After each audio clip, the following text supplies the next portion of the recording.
this station. A lot of businesses say they're family focused, but when tough situations in life arise, the business wants anything but your best interests. James Enterprise Incorporated is hiring, and they will always treat their employees like family, just as they do their customers. James Enterprise Incorporated is hiring Class A and B CDL drivers, a shop tech, and a diesel mechanic. If you're looking for a career with a company that goes above and beyond to value you and your family, apply today at jamesenterpriseinc.com or call 402-432-6740. Hey there, this is Paul Scheel, owner of High Electric. I want to thank our friends and loyal customers and introduce High Electric to those looking for a new electrician. We've been serving the Lincoln and Omaha area for over 30 years, from design to install, upgrades, and repair. If you are a homeowner or a small business needing some electrical work, call us at 402-466-6606 or check us out at hyelectric.com. We look forward to hearing from you. This is Lincoln's home for sports talk on the FM dial. Also online at theticketfm.com. On the internet. KNTK FM Firth, 93.7 The Ticket. Things that impair you come in many different shapes and sizes. Some are the shape of beer and liquor bottles. Others look like cigarettes but aren't cigarettes at all. These are the things we know impair us, the things our parents warned us about. What we're not always aware of is our new prescription, or the over-the-counter medicine we picked up just for allergies or a bad cold. See, it doesn't just matter how much of a substance you take. If you are impaired, driving is deceptively dangerous. Don't drive impaired. Paid for by the NDOT Highway Safety Office. This is the Adam Carriker Show. Position right of the quarterback, out of the shotgun, 1st and 20. Jailbreak screen in the air. It is tipped. It is intercepted by Carriker at the Missouri 21-yard line. Live from the heart of Lincoln, America, 8-year NFL vet and All-American defensive lineman Adam Carriker. Shotgun snap to Everett. He's got the left arm going, and now he's got a whole lot of Adam Carriker who rips him down inside the 25-yard line. On 93.7 The Ticket and theticketfm.com. Here is your host, Adam Carriker. Welcome in, ladies and gentlemen. Sorry about that. I had to grab a swig of water. I came in hot today. Welcome into the Adam Carriker Show here on 93.7 The Ticket. This show is even more loaded than I thought because I had to send the producer, Nick. How you doing, Nick? Good. What's up, Adam? I'm great. I guess Jake, didn't feel like working today. Had to go to an almost fall wedding, but not quite. So we gave him an out on that. I had to send you a different headline because there was some breaking news as I was driving in here. So Nebraska releases their initial football depth chart heading into week 1 versus Cincinnati. Nebraska is also actually preseason, according to On3. Some people there have created love for themselves with Husker fans in the offseason. Some people maybe not so much, but they do a lot of hard work on college football. You got to respect the grind. They have us tied in the power ratings, their power ratings with Michigan. The Mike Ekeler effect, we got about 18,000 clips that I kept bombarding Nick with last night and this morning that we're going to play as well. All right, ladies and gentlemen, welcome into the Adam Carriker Show. Hour 1 of the Adam Carriker Show. It's sponsored by our good friends at Hamilton Telecommunications, bringing you the latest in quality technology and communication services since 1901. Learn more about their residential and business services at hamiltontel.com. That's hamiltontel.com. Since we got so much to get to, we're going to, well, first of all, we probably won't get to the college football playoff predictions. We will roll that over to Monday, so Jake did not get out of that like I'm sure he was hoping. But we're going to dispense with the initial entry that we normally do to the show, and we're going to dive right into it. So you have actually had more time to look at this depth chart, Nick, so go ahead and give your initial reaction. I'm going to look over it a little bit more here while I listen to you speak too. Yes, no problem. So, I mean, right off the bat, it's one of the first ones that you look at, the left tackle position. You have 2 oars there, and basically co-starters is what oar means for those that might not be aware. Gunnar Gatula, Turner Corcoran, and Elijah Pritchett, all still fighting, clawing, scratching for that starting left tackle position. We know 3 of the 5 offensive line spots. We know, and none of them really come as a surprise. Henry Lutovsky is your starting left guard. Justin Evans, who's been the least talked about offensive lineman, I think, in the history of Nebraska football in the offseason at the center position. He's supposed to win the Remington, though. That's the rumor and innuendo. Go ahead. We'll see what happens. Yeah, go ahead. That'd be really good news for Nebraska. And then Rocco Spindler, the former Notre Dame fighting Irish at right guard. But the tackle positions, which potentially, especially when you're talking about a prized quarterback in Dylan Raiola, man, if you have some uncertainty at that left side to protect his blind side, it might not make Nebraska fans feel great. However, I think they're confident in Gunnar Gatula from what we saw towards the back end of last year. Yes. And I told AD this could mean two things. One is that truthfully, authentically, they are fighting for the number one spot. Other hand is on the other side of it, you go out and you get a highly touted addition in Elijah Pritchett from Alabama, pay a decent amount for him as well. That's not a shocking analysis there. And why is he not number one 1 week out of the season? That's where it could be a little concerning, I think, for some Husker fans. So Matt Rule has said at 2 different points throughout this offseason, the last one, most recent one, was during camp, which is why it stuck out to me the most, that Pritchett has some work to do. Absolutely. He has things to work. Like he hasn't said that about a lot of players. And I think he doesn't typically say that. It's really complimentary, nice, encouraging type stuff, if you will. That's what he tends to err towards.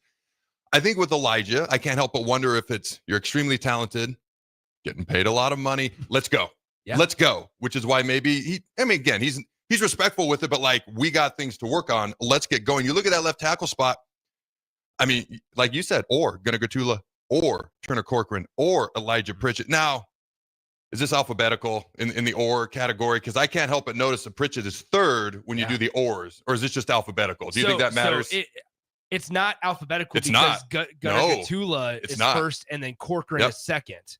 Yep. That is why there's a little bit of concern. Not, once again, I will say this till the cows come home. I'm not concerned about Gunnar Gatula if he's your starting left tackle. Yes. I like Gunnar Gatula a lot.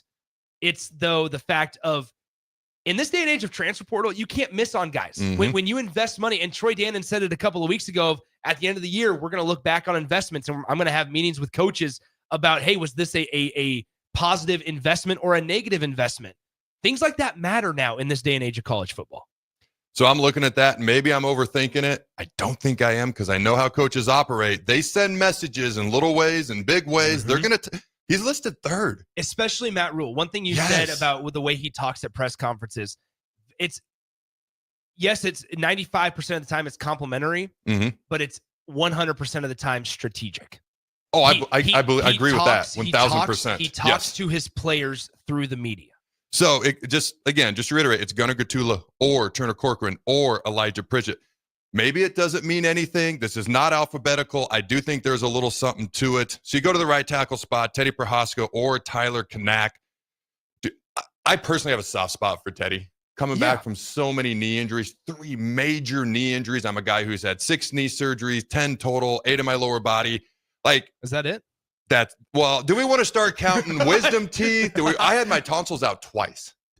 They grew back. Didn't even know that was a possibility. They freaking grew back. I'm just a massive human being. You're a unicorn over there. Has anybody else ever had their tonsils grow back? Let us know on the text line, and also respond to the depth chart, because that's almost the headline of the show. Now it's my tonsils growing back. So no, if we just list like cut wide open, not the little scopes and the little X's on my like cut wide open is 10 times. Okay, so I have no issues with Gatula. But when you starting at left tackle, right tackle, wherever they feel he can play, he's a Sunday player. He's a guy with double-digit game experience. He's back. He's talented. He's healthy. Okay, still young, still going to grow and improve and get better as time goes along. But I feel good there. I remember so many times throughout the offseason, when are we going to get a tackle? Like transfer portal. We'd sit here. Jake and I would talk about when we're going to get a tackle. When we're going to get a tackle. We got Spindler. You've got Justin Evans. Henry Latufsky has clearly separated himself. He was at Big Ten Media Days. That means something. Because what about the tackles? What about the tackles? All right. And then you bring in Elijah Pritchett. And then you've got Corcoran and Prohaska. And Kanak was kind of overlooked, let's be honest. But he's a guy I can't help but root for as well. I've mentioned this. He goes to my church. Like, just so you know, the day that they had training camp open and he had to go, he was at church that morning. That's cool. Stuff like that impresses me. Whether you're religious or not, like that's dedication to something you believe in on a day when you know you're about to enter the most exhausting time of the year. And I would have been sitting on my butt napping, playing video games, or just not doing a whole lot because you're getting ready for camp. It is concerning because they were counting on Pritchett. This is an offensive tackle group where you've got a bunch of guys who could play. I don't want to say it's like you have 2 quarterbacks, you have none, but it's a scenario where you need somebody to separate and somebody to step up. Now, when I chatted with Rule yesterday, he said, and I believe him, I also think there's positivity intended in this. He said, I feel like we have 8 guys who can start on the offensive line. Love it. Do you have 5 you feel great about?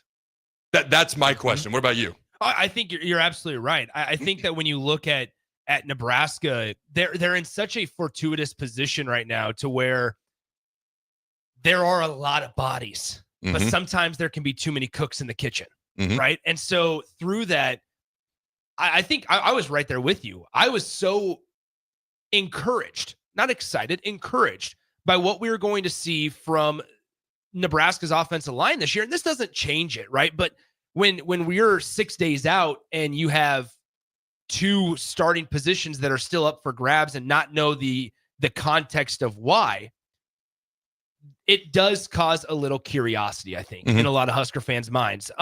There's, who knows? We don't know. Once again, as soon as we get the Rule audio, we'll play it for you guys on the show here. But it's one of those things that's why I keep scrolling through my phone, checking to make sure that there's no updates, because one of the first questions Matt Rule is about to be asked, once again, strategic. He released the depth chart 30 minutes before the press conference. Oh, absolutely. There's reasons. He's going to get asked about the left tackle position. He's going to get asked about the right tackle position. There's a couple of other notable things on the depth chart, like running back, maybe like even defensive end at a couple of backup spots. Quarterback is one of those. But concern number one for me is, what is the deal with that left tackle position? Because that was a place that you invested in. For once this offseason, you invested into that left tackle position. And for it to be 6 days out and it's not settled one way or another, whether that means Gunnar Gatula or the guy that you brought in, or even Turner Corcoran, the fact that it's not settled may cause a little bit of alarm bells. It is definitely something to keep your eye on as we're talking about. The nice thing, like Cincinnati, we need to go win. They're a Power 4 team. Game 1, you never know what's going to happen. All right. But the next 2 games, let's say you go beat Cincinnati. You've kind of got 3 weeks to figure it out a little bit with live game action before it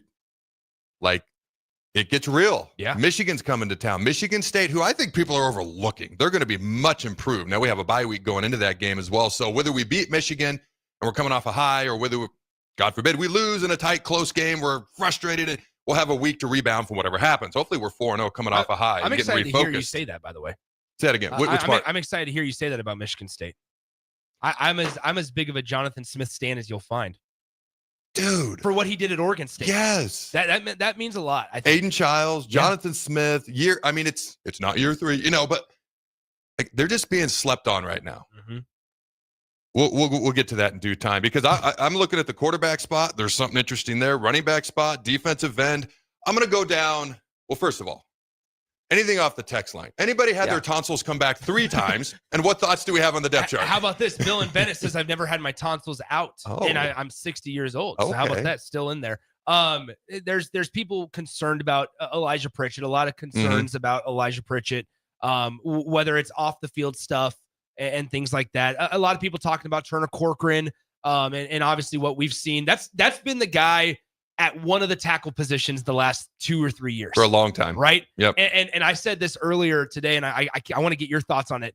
Imagine, because it's probably going to happen, imagine a world to where Turner Corcoran is not even considered in playing time this season at Nebraska. There's a true possibility there. That speaks to the depth if somebody can go take that position, though. I mean, again, as much as I love a guy like Teddy Prohaska, I mean, he's in the conversation right now, but if they start swinging guys right and left, I mean, there's 2 guys like that potentially. Now, it doesn't seem to be the case for Teddy, but with Turner, we have a lot of guys with a lot of experience. A lot of guys coming back from injury. But again, that creates depth. It creates competition. We have depth of competition. Do we have 5 guys you feel really good about? Because I see 3, maybe 4 with Gatula. Yes. And I'm not knocking anybody else. We just haven't seen any separation. There's an or next to your names for a reason. So until the or is gone, that or might as well be a question mark in fans' minds. You know, you got something. What is it? Well, you know where I'm excited to not see an or at quarterback. Like, do you remember you brought up the memories of seeing or at quarterback of like back when it was Adrian and like Tristan Gebbia was involved and all the way back. Oh my gosh, I remember those days. But We do have a couple of Matt Rule audios coming in. If we want to go on the fly here. Yeah, go ahead. Let's do it in injury updates ahead of Cincinnati. Here's Matt Rule. This is the first time we're hearing this. We're going to react to it on the fly. Here's Matt Rule from just 5 minutes ago. Mario Buford is right now out in the concussion protocol. We hope to have him back. Roman Mancini is out right now. He had off-season groin surgery, and so he just, as part of that surgery, sometimes you have some scar tissue move around. He should be back within a couple weeks. Pierce Mooberry out with a hamstring strain. Gabe Moore still out with a hamstring strain. And Vincent Shavers is day-to-day as he's dealing with a kind of a lingering hamstring strain. But if you guys know V9, I wouldn't count him out. So anything else, Keith? So there it is. Obviously, the most notable there, Vincent Shavers, day-to-day there. But as Matt Rule just kind of alluded to, don't sound like it should be. Here's some more that we have. Gibson Pyle is out for the year. That's an offensive lineman. Gibson Pyle was one. So there's the complete list heading into Cincinnati week. Gibson Pyle out for the year. Mario Buford, the defensive back, is in concussion protocol. Roman Mancini is dealing with a groin issue.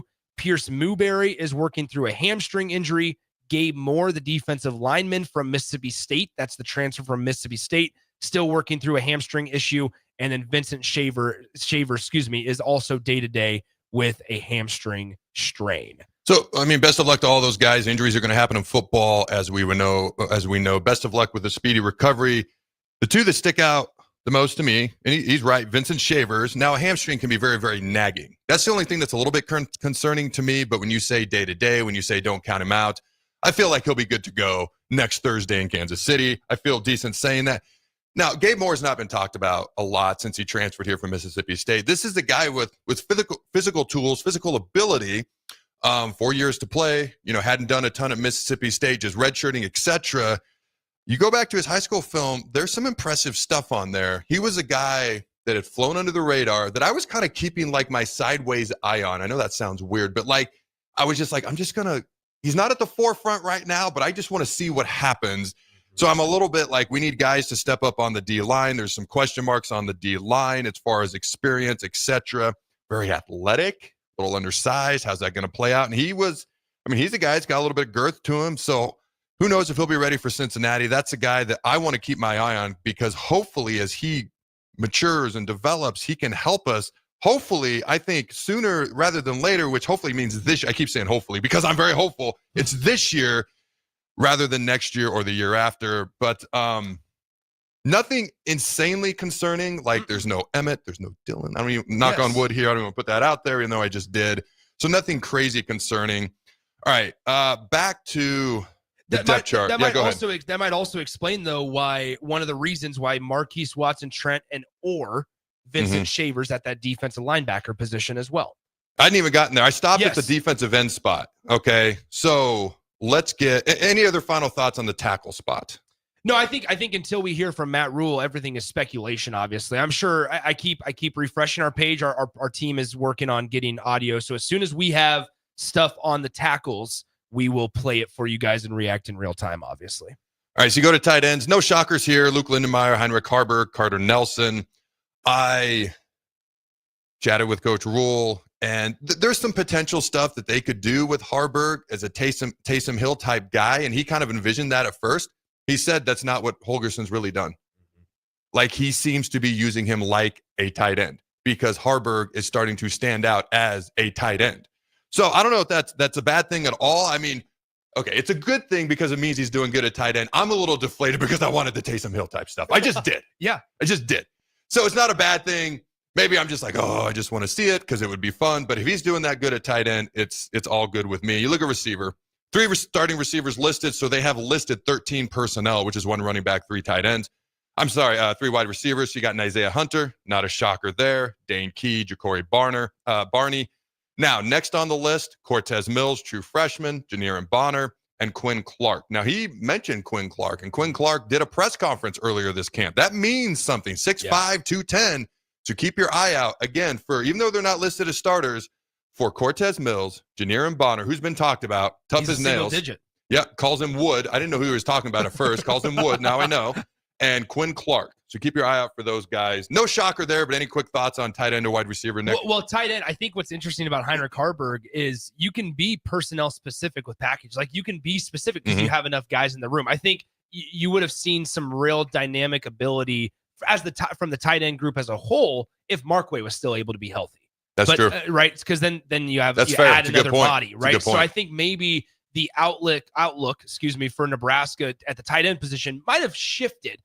It wasn't a wholesale change, but it might have just pivoted and shifted when they lose a body like Mac Markway. So then maybe the what they want from Heinrich Harburg maybe changed a little bit too. So yeah, maybe you can't afford. Of course, when I chatted with him, it sounded like they hadn't done much of it at all. Like he was just strictly working tight end. Yeah, maybe. I know last year, but if you have Markway, obviously you have another pure tight end, so to speak, which gives you more flexibility with Harburg. With Markway out, now you need another pure tight end, so to speak. So maybe that factored into it because, I mean, that happened first day of camp. Yeah, you're right. First drill of camp. Maybe that's why. Make a good point. And that, who knows what happens there. But I think the other part of it is what's interesting is Carter Nelson.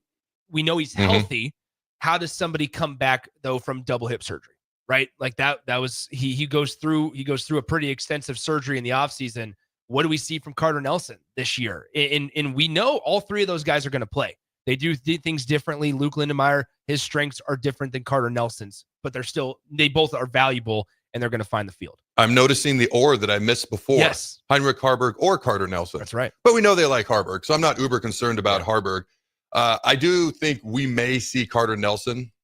Like you've got enough receivers, but flexed out a little bit more, using his athleticism a little bit more, so to speak. Interesting, because that's how he started. Remember, he when he got to campus, they transitioned him to wide receiver. But I actually feel like the opposite, to where they've boosted and input and invested in the wide receiver rooms so much to then allow Carter Nelson to go back to primarily tight end. Now, there's some athleticism there that Carter Nelson could provide some mismatches. I had a conversation yesterday and it was mentioned to me. That was not on my radar. Yeah. I just say, hey, what about Carter Nelson? He goes, we start him at wide receiver. You may see a little bit of that this year. Yeah, because I don't think it's because they need it. It's just he can do it. Yeah. Is the type deal. All right. Quarterback. Now, we had heard really good things about TJ Lateef throughout camp. It was interesting. Now, the scrimmaging at the Husker games, which again was not a spring game, but the Husker games, some people mentioned to me that they thought he looked like he struggled, and I came away with a completely different interpretation. Now, I didn't talk to a million people about it because there were so many other things going on. I was like, man, I thought he looked good. Again, I didn't do like some deep film analysis, but I was like, okay, we'll see how camp goes. All right, starting quarterback, Dylan Raiola. All right, not a shocker. Number 2, TJ Lateef. Then number 3, Jalen Gromstad. Thoughts there? TJ Lateef, they brought Gramstad back to be number 2. And TJ Lateef has firmly, there's no or. No, there's not. Let's look at it the other way now. There is no or between those two guys. He's number 2. TJ Lateef, if something happens to Nebraska's starting quarterback today, TJ Lateef is the starter. And there's no controversy about it. Adam, we do have some information on the left tackle stuff. What do you got? We don't have the audio clip, but I can say the quote. Nebraska head coach Matt Rule says that as of today, Elijah Pritchett is not a starter because of football performance. He said, quote, an unbelievably talented player, but a lot of false starts and a lot of mistakes. Rule said that Pritchett is stressing for dependability at tackle. There's another thing here that he would not, if the game was today, Elijah Pritchett is not your starting left tackle. So there you have it. When we brought him in, we knew about the talent according to 247 Sports. And again, it depends on where you look for these recruiting rankings. But according to them, he was the number 1 tackle in the country when he came out. Starts at Bama. Now you hear Bama, going to catch people's attention to begin with. Starting tackle, going to catch people's attention. You look at the grades. With all due respect, there was a 4 and a 1.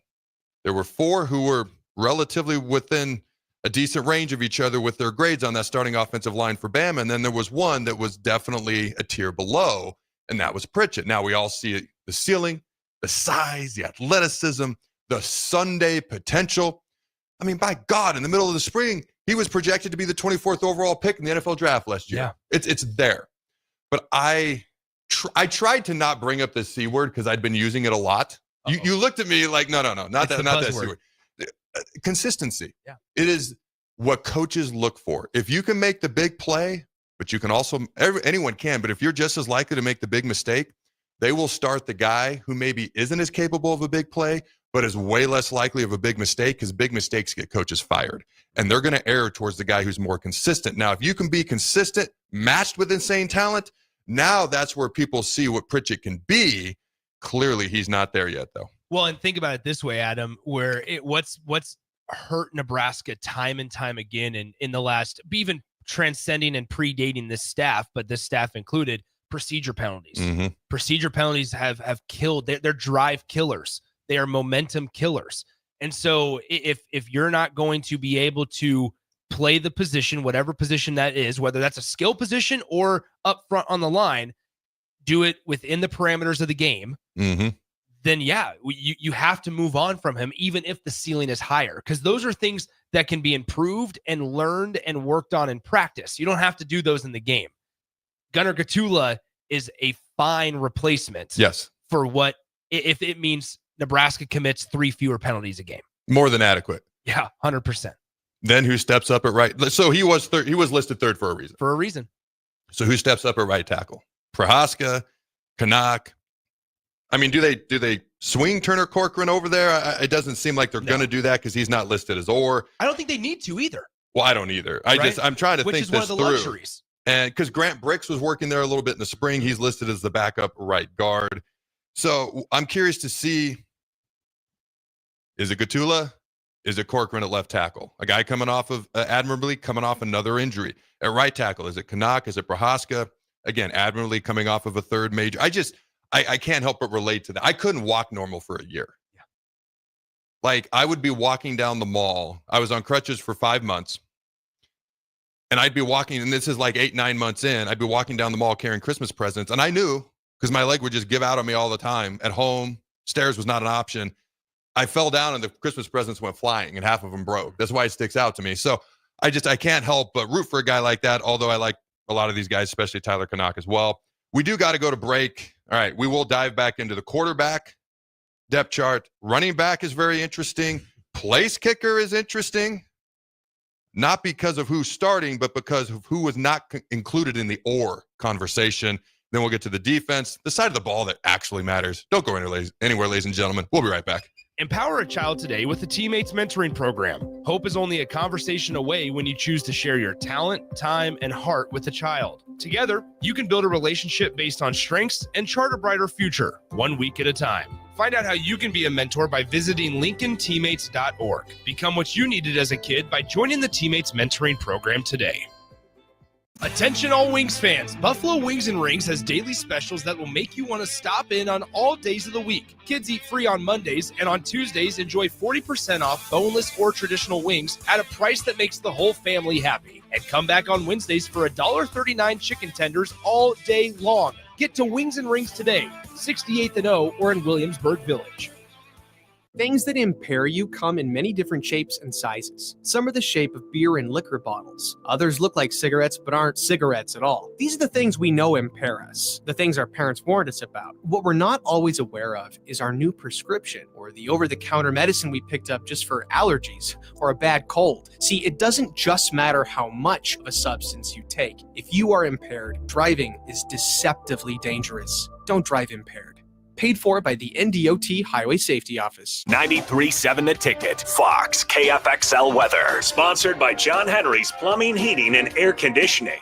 We have another hot one on tap here for our Friday. We'll see plenty of sunshine, a few clouds later on today. 91 for a high temperature. We do bring in a chance for some showers and thunderstorms here during the nighttime hours with a low of 66. Could see one of those linger into tomorrow morning. We'll hit 81 tomorrow and then only 73 for a high on Sunday. I'm meteorologist Aaron Downer for 93.7 The Ticket and TicketFM.com. Empire Netting and Fence delivers top-quality netting and fence solutions. From major sports venues to backyard installs and everything in between, coast to coast. We take on tough jobs with grit, integrity, and a strong commitment to safety. Empire is growing, and we're hiring motivated people ready to grow with us. We build each other up, and we're building something big. Think you've got what it takes? Apply now at empire-fence.com. That's empire-fence.com. Rico here with HIS Auto Care at 70th and Van Dorn, letting you know HIS is a great place to bring your vehicle for service. With superior service bumper to bumper, we'll treat your vehicle like it's your mother's. Doesn't get any better than that. So call 402-488-8934 and HIS Auto will make you glad you did. 5% off, mention this ad, and for sure your mother will be proud you called. 402-488-8934, HIS Auto Care, 70th and Van Dorn. God bless you. A lot of businesses say they're family focused, but when tough situations in life arise, the business wants anything but your best interests. James Enterprise Incorporated is hiring, and they will always treat their employees like family, just as they do their customers. James Enterprise Incorporated is hiring Class A and B CDL drivers, a shop tech, and a diesel mechanic. If you're looking for a career with a company that goes above and beyond to value you and your family, apply today at jamesenterpriseinc.com or call 402-432-6740. Are you looking for an exciting new way to put your skills to work? Explore new career options in the fintech industry at Currency, a Sandhills global company. We offer full-time positions in financial sales, compliance, operations, and other fields. We also offer a 4.5-day work week, an attractive benefits package, and opportunities for advancement. Put your motivation to work and grow with us at Currency. Visit gocurrency.com/careers to learn more.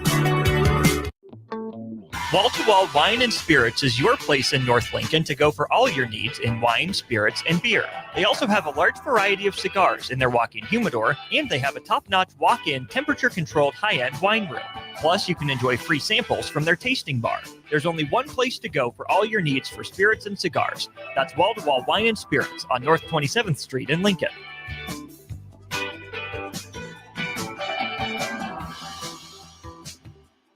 Rosie's Sports Bar and Grill, open for lunch and dinner at 1501 Center Park Road, just south of 14th and Highway 2.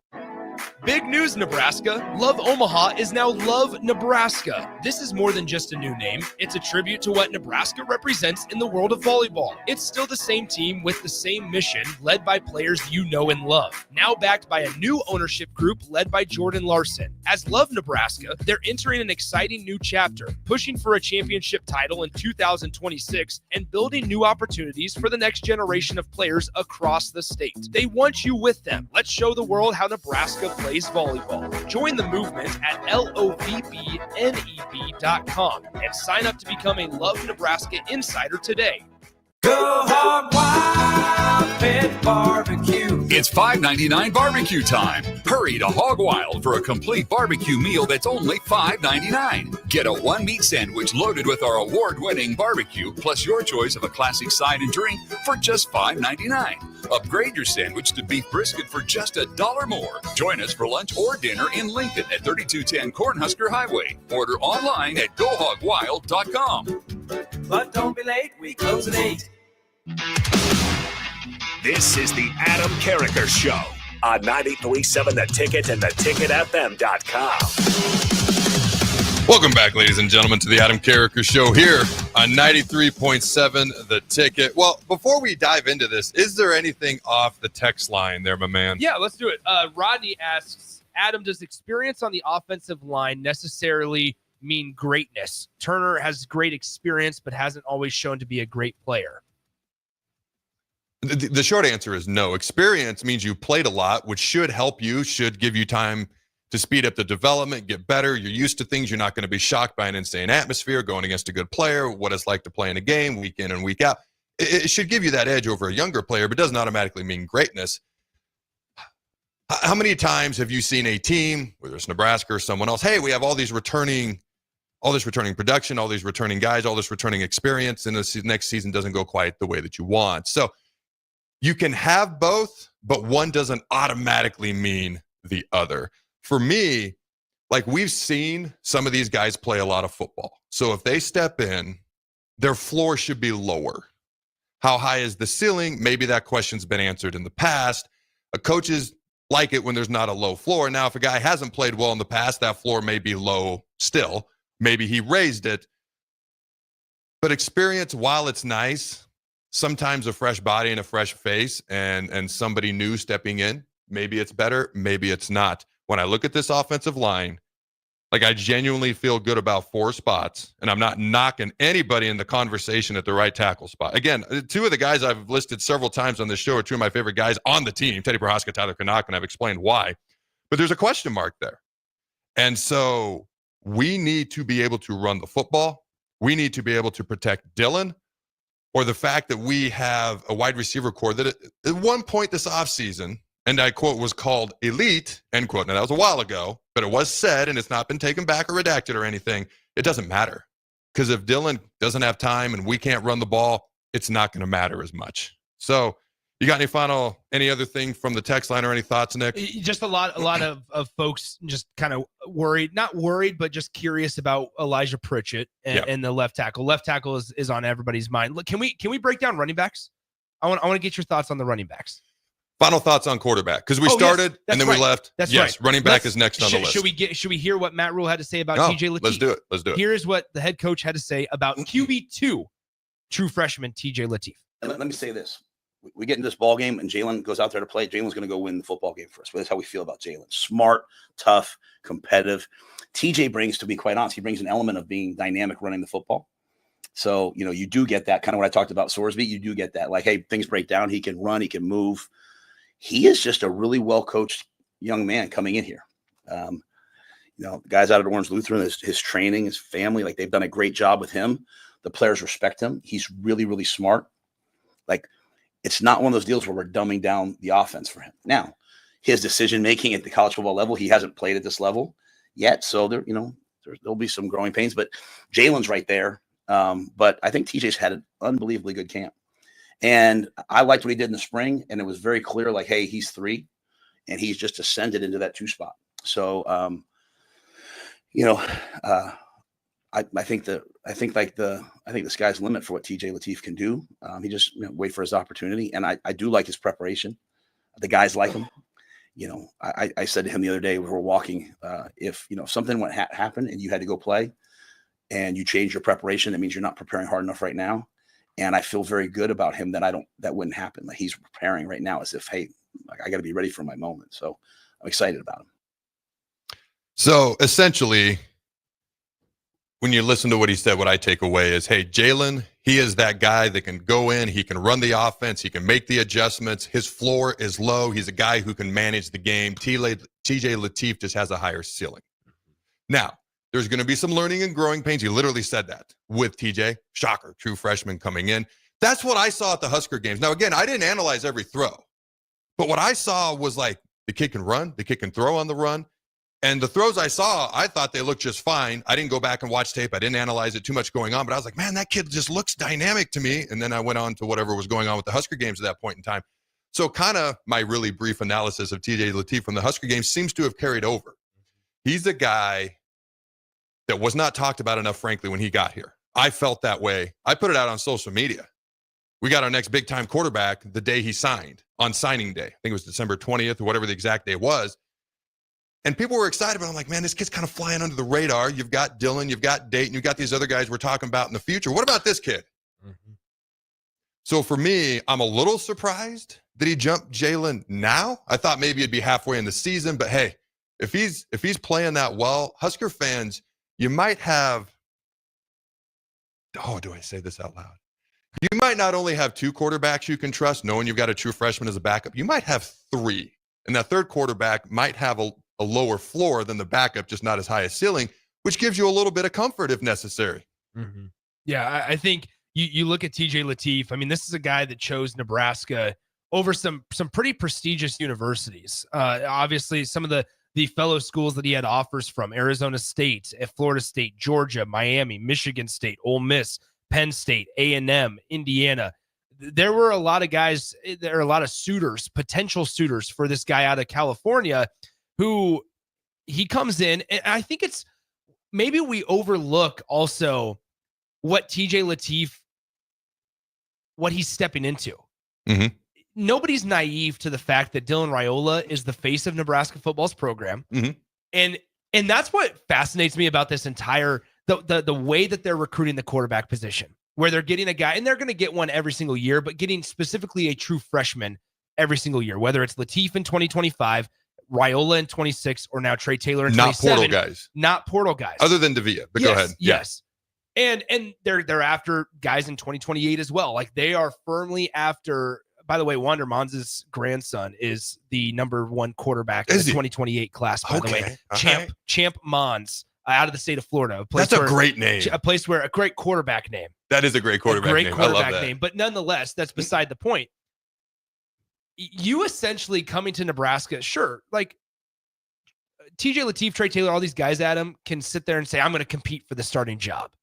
But in all reality, something dramatic would have to happen for Dylan Raiola to not be the starting quarterback at Nebraska. Yes. So by signing and coming to Nebraska, TJ Lateef knows he's probably sitting, or at least going to be back up for 1, maybe 2 years. You know what you're getting yourself into, and to still come in and not be satisfied with just kind of being in the background as a true freshman. But as Matt Rule just said, in the spring was number 3 on the chart and has been so consistent through summer and now fall camp that not only has he been able to stay notable in that room above Davia, who they brought in, but also jump an experienced guy like Jalen Gramstad should tell you, as Matt Rule said, about the preparation and mindset of TJ Lateef. That's exciting for the future. It is. In a perfect world, he's got, he can still play, as we know, he can play in 4 games this year, redshirt, be a redshirt freshman next year. In a perfect world, he's still got a year or 2 to learn under Dylan. I love that you pointed out that he came here when everyone knows Dylan's pretty much the writing's guy. on the wall. And it's going to be the same situation next year, too, with Dayton Raiola, and TJ Lateef will still be in that room. I don't think Dayton's automatically the guy, though. I agree. I think it's a different circumstance for things we probably already know. Interesting take. He shouldn't automatically be the guy. In competition, does that not exist? Oh, it does. I think that's a very, very, very good take that you have. Okay. Topic for another day. It absolutely is. Because we could do a whole show on that. But it wasn't lost on me that he came with all the suitors he had, knowing that Dylan was just a year older than him. Yeah. I mean, I admire Daniel Kalen for staying another year before he left. 100%. He was the same exact year. Yeah. TJ came, and it's either one of 2 reasons. Most likely, it's the second reason I'm about to give. But the first reason is he thought he could beat Dylan out. I will never forget. I don't remember who it was. I will never forget.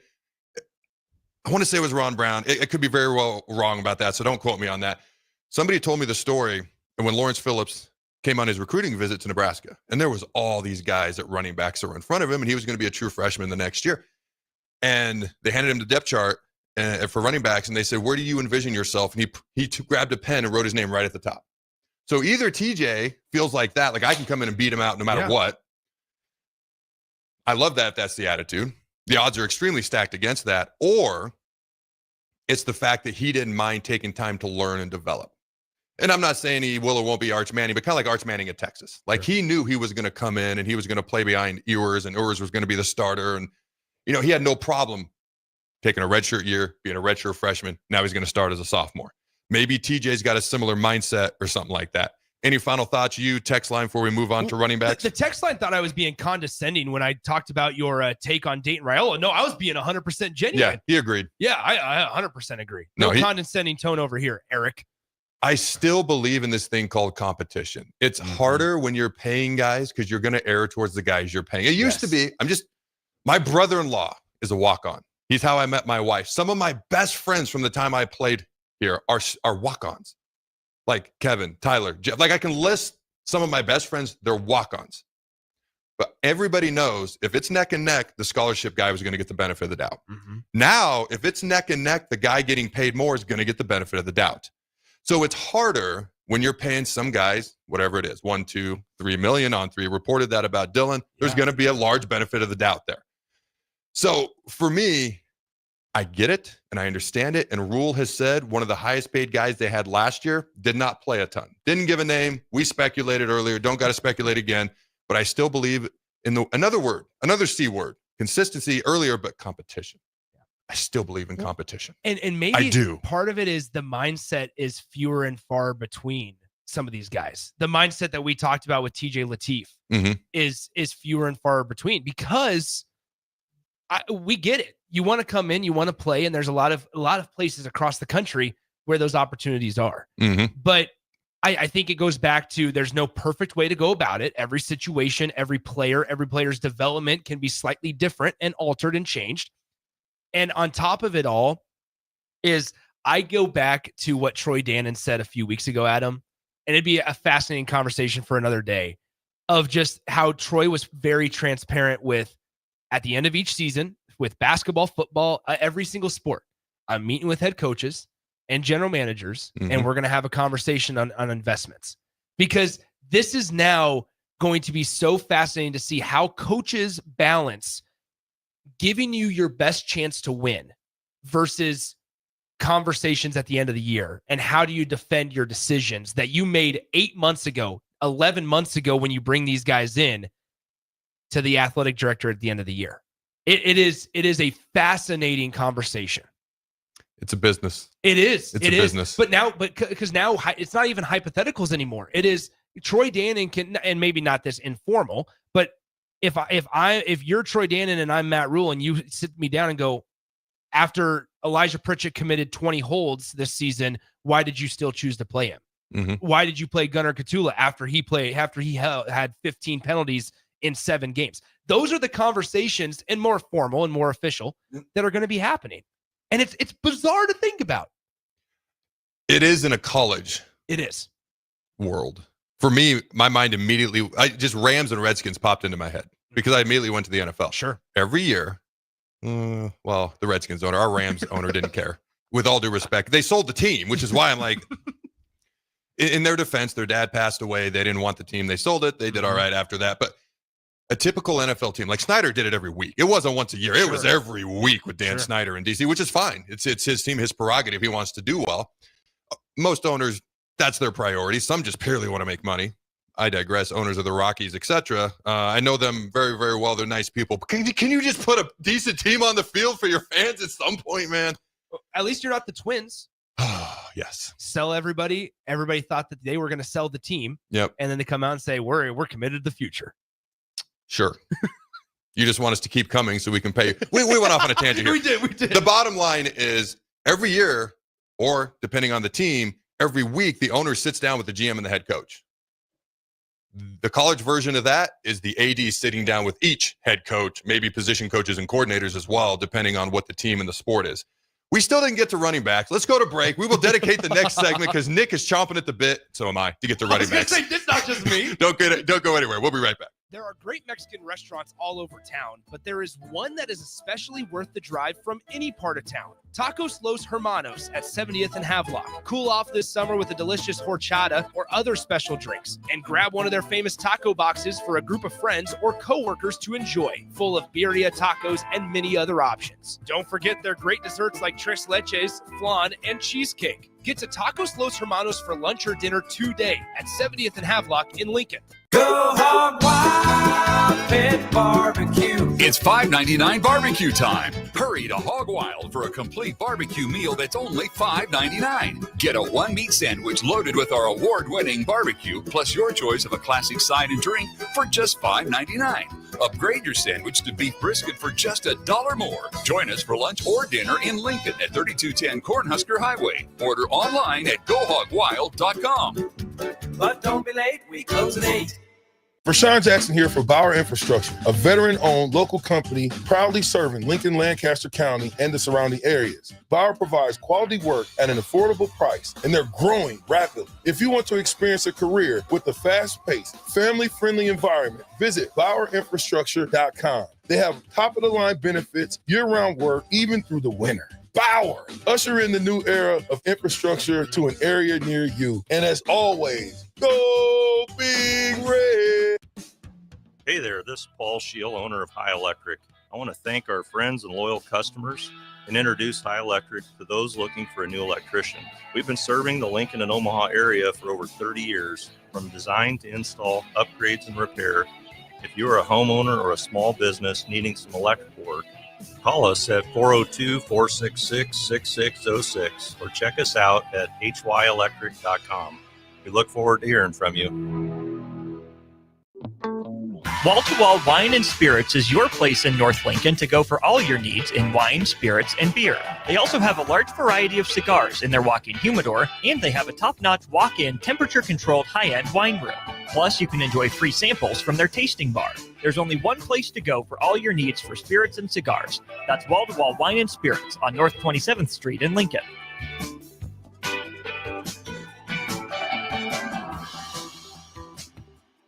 Play ball! Ready for summer fun and ballpark vibes? Bring your pack to Haymarket Park for a thrilling season of Lincoln Salt Dogs baseball and unleash the fun. From May through August, the Lincoln Salt Dogs will be playing and the park will be popping with all the food, drinks, and fun you need for the perfect night out. Grab your friends, family, and coworkers and make plans now. Visit saltdogs.com to secure your tickets. Come on out to the park and unleash the fun.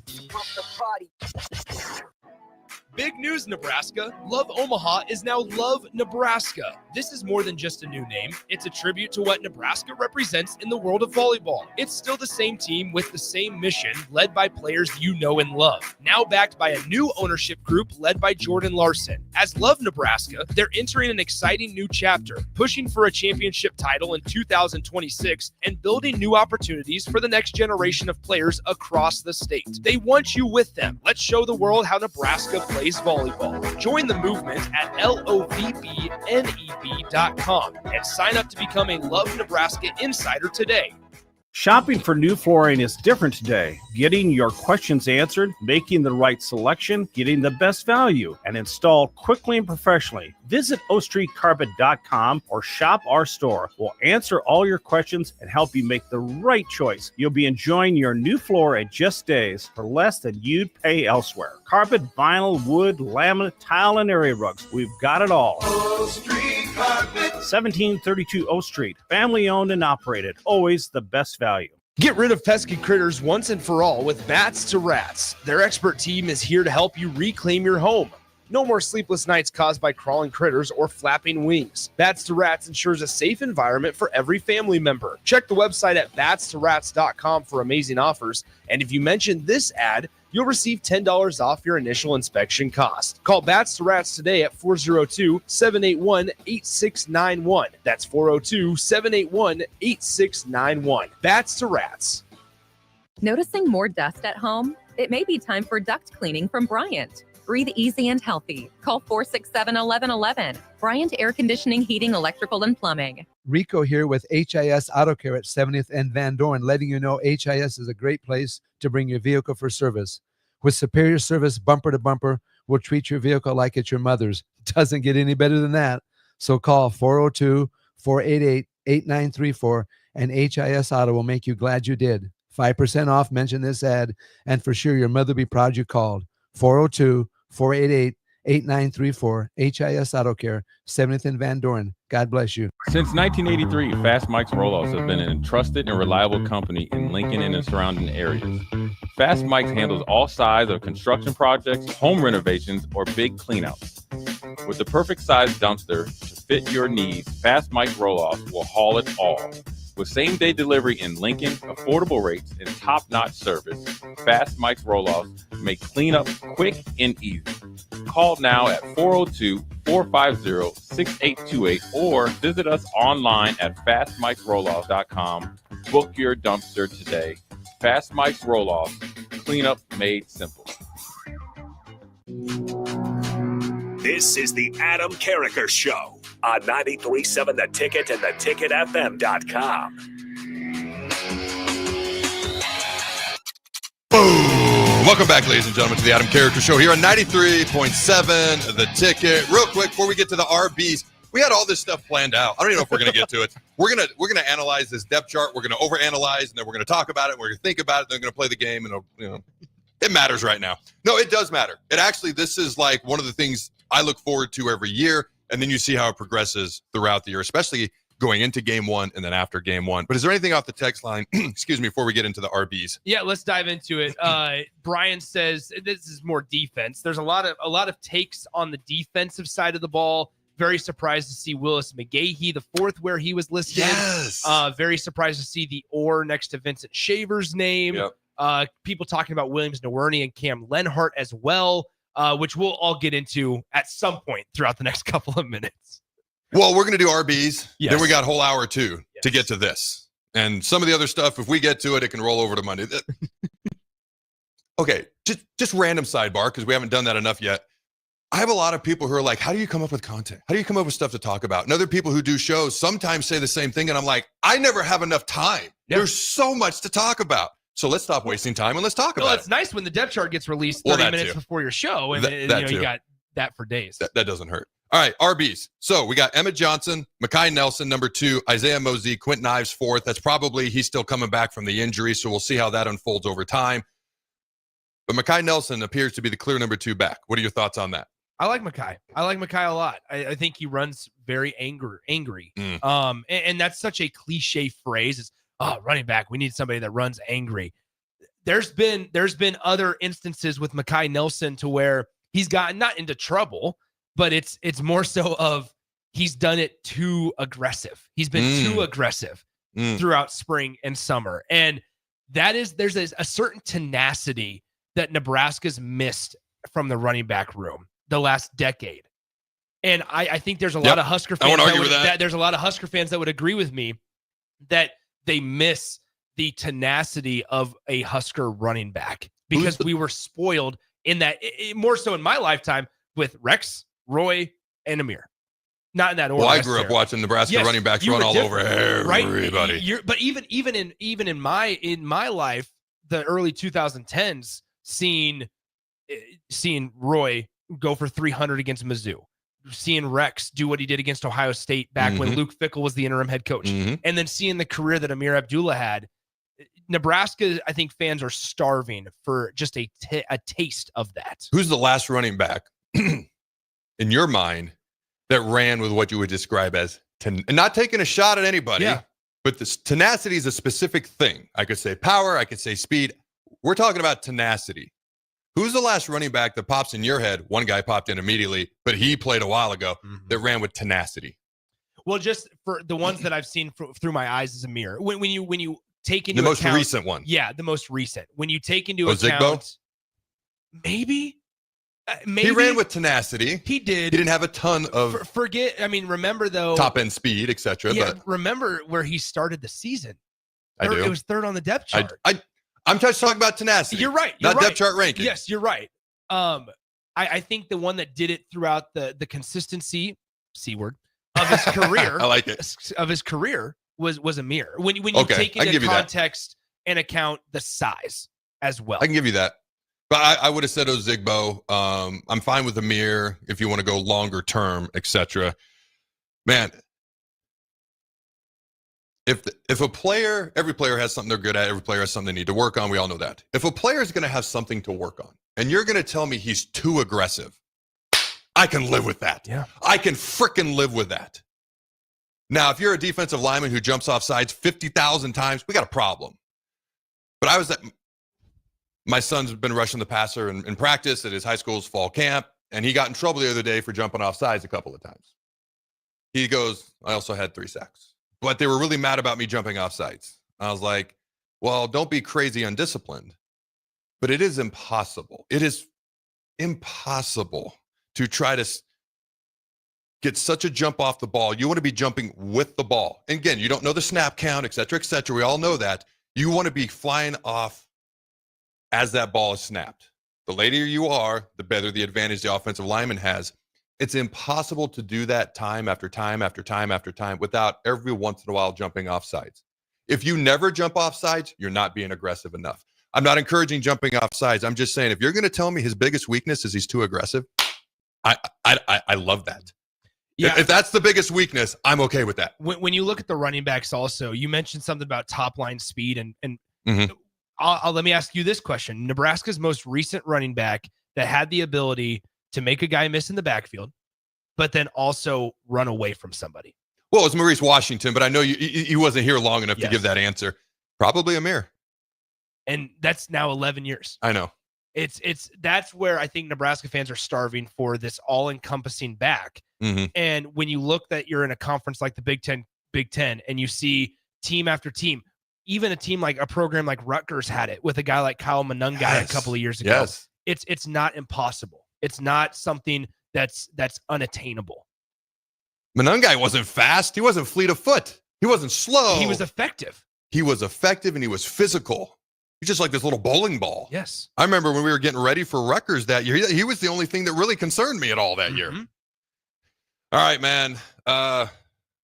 So we like Emmett at 1. We like Mackay at 2. Now we'll see Quentin Ives coming back. How can he look? How quickly can he look where the coaches want him to look? Right now at 3rd is Isaiah Mosey. Clearly they moved him there for a reason, a talented freshman. Keep your eye on him. When we come back, I'm actually going to look at the defensive side of things beyond defensive end because there's some very interesting things as well. Technically, Riley Van Poppel's not listed as a starter here. Yeah. There's a few other things. Don't go anywhere, ladies and gentlemen. Hour 2 of the Adam Carriker Show with producer Nick, when we come back. Imagine starting your day with a computer glitch that leaves you feeling stuck, frustrated, and unable to get your work done. You have 1,000,001 things to get done today, and waiting for the tech issue to solve itself isn't one of them. It's time to let Hamilton handle the tech so you don't have to. We help businesses across the state spend more time on what they do best and less time frustrated with office technology. As the official business IT partner of the Huskers, we're focused on providing custom solutions that set you up for success now and in the future. Connect with us today at hamiltonisbusiness.com. This is Lincoln's home for sports talk on the FM dial. Also online at theticketfm.com. On the internet, KNTK FM Firth, 93.7 The Ticket. Are you ready for a new opportunity? Check out Sandhills Global. Join a dynamic team where your skills are valued and your career can soar. We offer full-time positions with a 4.5-day work week, competitive pay, excellent benefits, and a positive work environment. From IT and marketing to sales and finance, we're looking for talented individuals like you. Apply today at sandhills.jobs and take the first step towards an exciting future. That's sandhills.jobs. Don't wait, apply now. Get rid of pesky critters once and for all with Bats to Rats. Their expert team is here to help you reclaim your home. No more sleepless nights caused by crawling critters or flapping wings. Bats to Rats ensures a safe environment for every family member. Check the website at batstorats.com for amazing offers. And if you mention this ad, you'll receive $10 off your initial inspection cost. Call Bats to Rats today at 402-781-8691. That's 402-781-8691. Bats to Rats. Shopping for new flooring is different today. Getting your questions answered, making the right selection, getting the best value, and installed quickly and professionally. Visit ostreetcarpet.com or shop our store. We'll answer all your questions and help you make the right choice. You'll be enjoying your new floor in just days for less than you'd pay elsewhere. Carpet, vinyl, wood, laminate, tile, and area rugs. We've got it all. O Street Carpet. 1732 O Street. Family owned and operated. Always the best value. Attention all Wings fans. Buffalo Wings and Rings has daily specials that will make you want to stop in on all days of the week. Kids eat free on Mondays, and on Tuesdays, enjoy 40% off boneless or traditional wings at a price that makes the whole family happy. And come back on Wednesdays for $1.39 chicken tenders all day long. Get to Wings and Rings today, 68th and O, or in Williamsburg Village. Noticing more dust at home? It may be time for duct cleaning from Bryant. Breathe easy and healthy. Call 467-1111. Bryant Air Conditioning, Heating, Electrical, and Plumbing. An overdose can happen in front of you and you might not realize it. Blue lips, slowed breathing, pinpoint pupils, choking sounds, unresponsive to touch or sounds. These signs aren't always obvious, but they can be deadly. Knowing what to do could save your friend, your neighbor, your child. Learn more by visiting myhealthymind.crediblemmind.com so you can be ready before it happens. This message is funded in part by the CDC OD2A grant. Looking for a financial partner that truly makes a difference? Modern Woodman is a member-owned fraternal financial services organization. We can help you plan for all stages of life, from protection to saving to retirement. We also offer member benefits, social activities, and volunteer opportunities to help your family and community. I'm Sean Erickson, your Modern Woodman representative in Lincoln. Call me at 402-483-6515 to start the conversation. Modern Woodman of America, touching lives, securing futures. 93.7 The Ticket, Fox, KFXL weather. Brought to you by Bryant Air Conditioning, Heating, Electrical, and Plumbing. We have another hot one on tap here for our Friday. We'll see plenty of sunshine, a few clouds later on today. 91 for a high temperature. We do bring in a chance for some showers and thunderstorms here during the nighttime hours with a low of 66. Could see one of those linger into tomorrow morning. We'll hit 81 tomorrow and then only 73 for a high on Sunday. I'm meteorologist Aaron Donovan for 93.7 The Ticket and ticketfm.com. At Parkview Animal Hospital in Lincoln, it's not just their professional care that sets them apart, but their warm staff and state-of-the-art facilities. Whether it's for a routine checkup or a comprehensive medical procedure, at Parkview, your pet isn't just another number, but a valued member of their caring family. Visit them at pahlincoln.com today and in person just south of 14th and Pine Lake Road. Parkview Animal Hospital, your pet, their passion for happier, healthier, furry friends. Hi, Sean Callahan here for Koppel Chevrolet GMC. This month kicks off Koppel's 50th anniversary sale. We're celebrating 50 years by offering an additional $500 discount to the next 100 customers that buy a new vehicle. This is in addition to the huge savings already in place. You can take an extra $500 off our discounted price, or we can cut you a check on the spot. Celebrate with savings and see why customers have trusted Koppel since 1975. It's our way of saying thank you for all these years. This is the Adam Carriker Show. Position right of the quarterback, out of the shotgun, 1st and 20. Jailbreak screen in the air. It is tipped. It is intercepted by Carriker at the Missouri 21-yard line. Live from the heart of Lincoln, America, 8-year NFL vet and All-American defensive lineman Adam Carriker. Shotgun snap to Everett. He's got the left arm going, and now he's got a whole lot of Adam Carriker who rips him down inside the 25-yard line. On 93.7 The Ticket and theticketfm.com. Here is your host, Adam Carriker.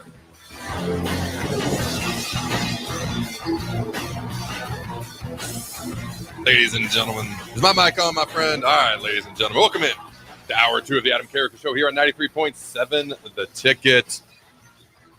Let's see. It's the noon hour, my friends, and you know what that means. It is lunchtime, the lunch hour of Adam Carriker on The Ticket. The Adam Carriker Show is sponsored by our friends at Mulberry Barbecue, now with 2 locations at 11th and Cornhusker and at 61st and Apples Way.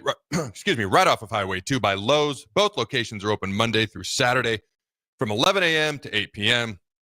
Try their bird and sandwich, a brisket burrito, barbecue nachos, and a full slab of ribs, half-smoked chicken, and much, much more. Plus incredible sides. Get fueled for lunch today or make dinner plans at Mulberry Barbecue, located at 11th and Cornhusker and at 61st and Apples Way, just off of Highway 2. Again, keep an eye out for our next on-location show that Jake and I will be doing. All right, my man. The defensive side of the ball. If you look at defensive end, there's an or with Williams Wanieri and Cam Lenhart. Now, Cam Lenhart owns a single-digit number. He is the guy with the only guy with any real starting experience. Not that you have to have been a starter. Again, you don't get experience until you get the experience. Until then, there's nothing you can do. So it's okay. I didn't get my first start till I got my first start. So the fact that these guys are a little bit unproven, so to speak, on the defensive line isn't a negative. They just got to go prove it.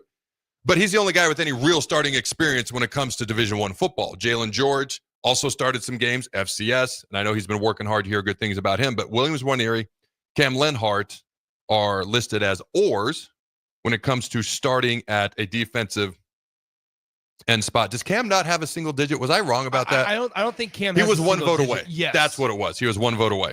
All right, Keona Davis is listed as the other starter. It's listed as defensive tackle. All right, then you got nose guard Elijah Judy. Riley Van Poppel's not listed as a starter. Well, do you think we see maybe 4 down? I do think we're going to see that. I think that's why I'm not too worked up about Riley Van Poppel being where he is. So why aren't 4 defensive linemen listed as starters? That's a question for No, why don't you have the answer? You should know everything, I Nick. should. What the heck? Can I? So here's the question I have. I mean, or just kind of comment, I guess, about Wanieri and Cam Lenhart. Do you feel like that's just situational based? Probably. You have 2 guys. They're listed quite a bit different size-wise, right? Williams is about 4 inches taller, if I remember correctly, at least listed. 6'7", 265. Yep. Cam is 6'3", 270. So weight-wise, not too different. Not too different weight-wise. It feels like maybe down and distance specific for those guys. I agree with you. I think we're going to see a lot more 4-man fronts this year. I agree. I mean, okay, I'm just going to read the weights. 265, 270, 265, 300, 295, 285, 275, 285, 300. So of the top 9 listed guys on the defensive line, only 2 are in the 300s. So if you go a 3-man line with that, you're going incredibly light. As we know, 3-man line tend to be a little bit bigger, like 3 to 320, 330, depending on who and what you are and what you're playing. So I would expect to see a lot more 4-man line. Hence, Riley Van Poppel, in my mind, becomes that fourth guy that plays a ton, and it makes a lot more sense. I see an avenue here to where, once again, it's a lot of it's down and distance specific, because Elijah Judy and Riley Van Poppel are different than Riley Van Poppel and Keona Davis. They're completely different, right? Like that is a different plan of attack than the other. So that's where I think that I don't get too worked up with the oars and not seeing Riley Van Poppel listed at the top, just because in whatever world, if it's 1st and 10, we might see more Elijah Judy, or excuse me, we might see more Riley Van Poppel and Keona Davis. If it's 3rd and 3, we might see Keona Davis and Elijah Judy, or we might see Riley Van Poppel and Elijah Judy. So I think it's going to be down and distance specific. I don't think this is like the O-line depth chart. I don't think it's like the quarterback depth chart or even the running back depth chart. I think it's more important to pay attention to who's listed on the 2 deep at defensive end, nose guard, defensive tackle, rather than the order that they're listed. Because I think you're right. We did a ton at the Skins. We would have a nickel front, we would have a dime front, a speed nickel front, and then we had base. So we would have literally 4 different defensive line combinations. And that was the most I'd ever really seen, including the Rams. I think we're going to see possibly 3 to 4 defensive line combinations based on the grouping, based on the offensive down and distance, like you just said. And I think also, Adam, is we're going to learn a lot about in these first 3 weeks about John Butler. And this is one thing I'm excited to see and intrigued, because nervous? Maybe nervous? I'm just throwing it out there for kicks and grins. Cautiously optimistic.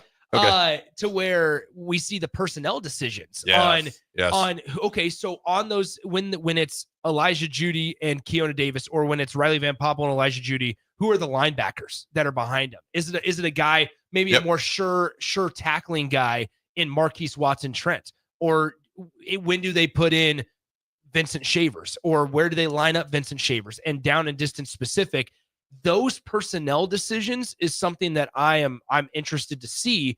And it's all speculation until after a couple of games into the season, when we have a sample size. That's actually the very next thing. You make a great point. That's actually the very next thing I was going to talk about, because I started to look at the Jack linebacker rover spot, especially the Jack linebacker. I'm like, because you got Marquez Watson-Trent or Vincent Shavers. So either you swung, I don't want to say swung and missed, but because Marquez Watson-Trent was listed by Dylan Raiola as one of the main leaders of the team. There were 7 guys he listed that day. This was towards the end of spring.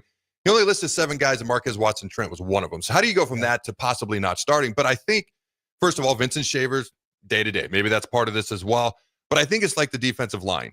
It's a little bit more, like you said. If this package is in, maybe it's Marquez Watson-Trent. If it's this situation, maybe it's Vincent Shavers. Maybe it's Javin Wright. Maybe it's – because I could see the second level of the defense, maybe not as much as the defensive line, the first level, but the second level of the defense having different personnels for different packages. Again, probably not as fluid as the D-line, but probably the second most fluid position group on the entire team. Yeah, I think if you were to ask Husker fans, a large conglomerate, to rank, levels of the defense in most confident to least confident, I think everybody's number one most confident is going to be the secondary. Are you sure? I do. Just based on last year? Based on names in the room. And where guys kind of get settled out. You think they're the most confident in it? I think they're the most confident. Because that was the biggest question mark last year on defense. It was, because I think you had some understanding of what was going to be up front with Nash and Ty. So I want to ask the fine folks at home, and I'm not arguing with you. I'm not disagreeing with you. Even if you did. Well, they make for great talk radio, but it's got to be real and organic, not predetermined like ESPN, but I digress. All right. Ladies and gentlemen, whoever's listening at home, text into the text line. What's the number there, Nick? 402-464-5685. Which position group on defense are you the most confident in? And which position group on defense, I don't want to say least confident in, but you're the most curious, you got the most question marks about. Okay, let us know. And I'm not saying it's not the secondary. Yeah. They were just by far the biggest question mark last year. So to go without playing a single game to the most confident position group on defense, I just thought that was interesting. But proceed. Can I ask you this? Maybe the better way to phrase this would be, are you more confident in Nebraska's pass defense or rush defense?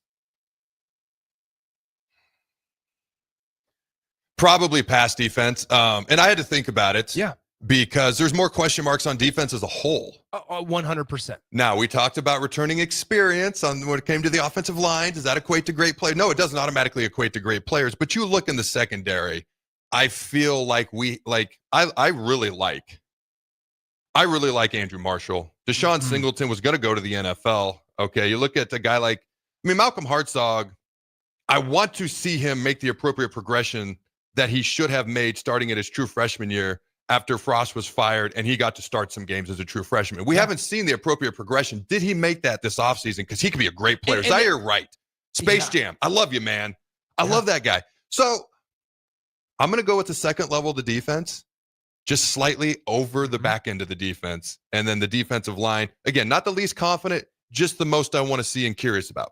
I think when you look at the secondary, now I'm interested, once again, going back to personnel, how they position Malcolm Hartzog, because in a lot of instances, I'll be the first to tell you, a lot of instances he's undersized going up against fellow Big Ten wide receivers, and because he's gone from corner to safety, and so now maybe that's why a little bit of a shift. And you look at where what noticed, and I can't remember the name specifically. Deshaun Singleton's not listed as the safety; he's listed as something else. Rover. Yes.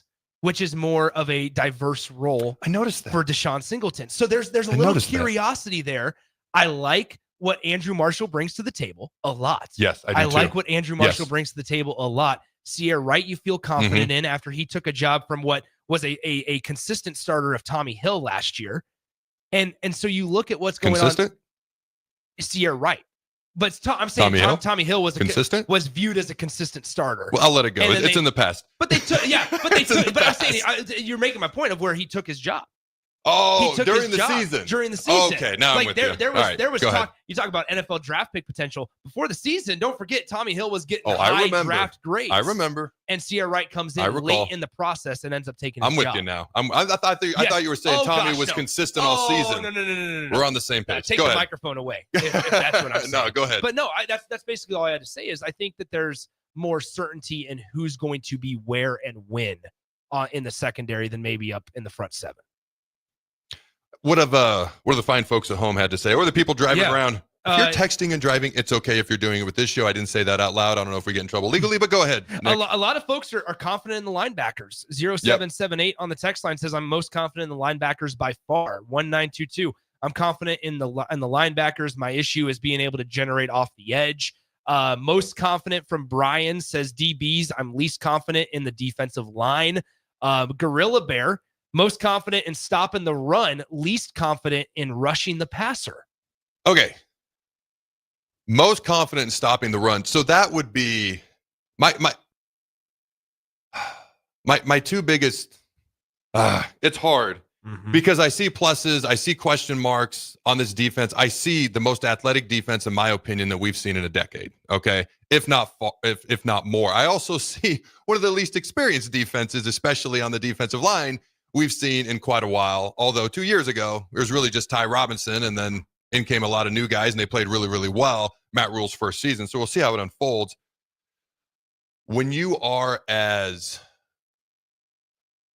light in the rear as we are up front, the first question you're going to have is stopping the run. And you have to be able to stop the run. We know that. Now, I will never forget. I mean, I've seen this multiple times, experienced it multiple times. It doesn't mean you can't stop the run. Everyone had questions about the 3-3-5 in general in the Big Ten, and it's worked out just fine, including me. In fairness, I'm not exempt from that. I always said, as long as you're running the 4-3 or 3-4, I'm good. All of a sudden, here comes Tony White, and I'm like, wait, I got to learn more about the 3-3-5, and then boom, top 20 defense 2 years in a row, number 11, number 19 overall in the country the past 2 years. What I expect to see is more four-man lines. And I'll never forget when we played the Cowboys, I was with the Rams. I was the only guy in the entire line over 300. Leonard, 270. James Hall, 285, but was a defensive end, but 285. Glove, I loved him. He was 280, less than our D end, and all the backups were all under 300. Here comes Leonard Davis. Here comes Andre Giroud. Here comes this battering ram of an offensive line. I mean, Leonard Davis was listed at 360. That was a lie. He was like 4. Giroud was about 360, listed at 340. And what we stunted all over the place. And their head was spinning, and we ate them alive because they couldn't keep up with the speed and the blitzes and stunting. So there's pluses and minuses to that. You're going to get a lot of tackles for loss in the backfield. Hopefully you got guys that can get to the quarterback. Hopefully you've confused some people. Hopefully the speed, you're able to get some pressures on the quarterback. If somebody's out of place, if somebody loses contain, you can have big gaps in that defense too.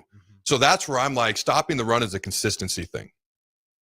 I've been in a lot of meeting rooms where they ran the ball 35 times and we had 33 great snaps, but the other 2 were for a combined 90 yards and 2 touchdowns because they broke it down the sideline. You have to be able to do it down in and down out consistently. And I'm just curious to see how that unfolds. The evergreen question that just doesn't go away year in and year out for me, unfortunately, and I want this question to go away, is who's going to step up as a pass rusher? Sure. We got Williams one area. We've got Dawson McCullough. We've got a whole bunch of speed guys. I mean, Riley Van Poppel's the guy that's been talked about several times. So I want to see who steps up to rush the passer. The back end of the defense, I will say this, it was by far the biggest question mark last year. It is not by far my biggest question mark this year. Can we consistently stop the run? And can we get after the quarterback? I feel relatively decent that the communication in the back end is better this year and we'll be okay. I agree. I think you look at guys like Deshaun Singleton and Marquise Buford, and you feel good about their ability to communicate and kind of keep, when adversity hits, also settle down your room a little bit. Not to say that there's not going to be lapses, right? Mm-hmm. And they're going to probably give up their fair share of big plays. But I think that ultimately, when it's all said and done, I'm most intrigued up front with the line and the linebackers, their ability to pursue the quarterback, like pursue. When the quarterback or a play breaks down and he gets out of the pocket, what's the closing speed look like? What's the ability to pursue and take him down? What does that look like?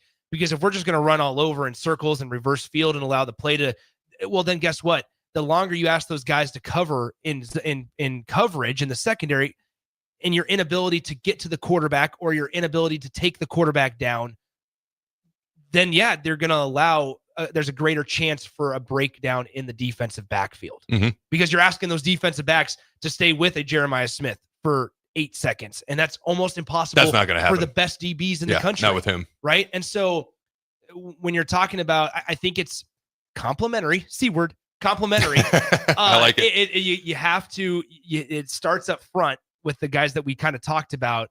They have to do their job, whether it's in the run or the pass, because then that's going to help or it's going to hurt the backside of the defense as well, in my opinion. No, I completely agree with you. I do think this is not a ton of guys that weigh over 300 pounds on this defensive line. I do think it's very athletic. I do think our second level of the defense, again, I've used the word explosive, which is weird to say on defense, but athletic, explosive. And I do think we will be more consistent in the back end Can I ask of you the a defense question? as well. Yeah. Where do you think that pass rusher comes from? Do you think it comes from one of the interior guys or one of the guys off the edge? The closer you are to the center, the harder it is to rush the quarterback. Sure. It's just that simple. I'm curious to see what Van Poppel can do. He's obviously going to be more on the interior. Williams one area has all the talent in the world. There's a learning and growing process there. So the guy that jumped off the screen at me, I mean, he led his team in sacks his true freshman year in the Big Ten Conference in Indiana, is Dawson McCullough. Now, consistency is a question mark. Been banged up a little bit at Oklahoma when he was there. It'd be really helpful if two guys emerge, because then you can't just slide the protection and you can't just chip with the back or keep Double a tight the end guy. in. Yes, like if we have one guy who gets 8 or 9 sacks, that's great. I'd rather have two guys to get 5. Sure. Or 6 or whatever the case may be. Dawson McCullough is who pops off the page to me. Not pops off, but who jumps off to me initially. Other guys that I mentioned as well. Is there someone I'm missing that you're thinking of maybe? I could see Vincent Keona? Shavers. Yeah, Keona, but that's an interior guy. Well, you can still do it. Unless you line up 3 down and he's on the edge. I mean, you could still do it. You know, because there's a conversation there of where in certain instances, and this is hypothetical speculation. Yeah. But what if we see a 3 down at some point where it's Elijah Judy in the middle, Keona on one side and Van Poppel on the other. Like we saw them line up Ty Robinson on the edge at times last year.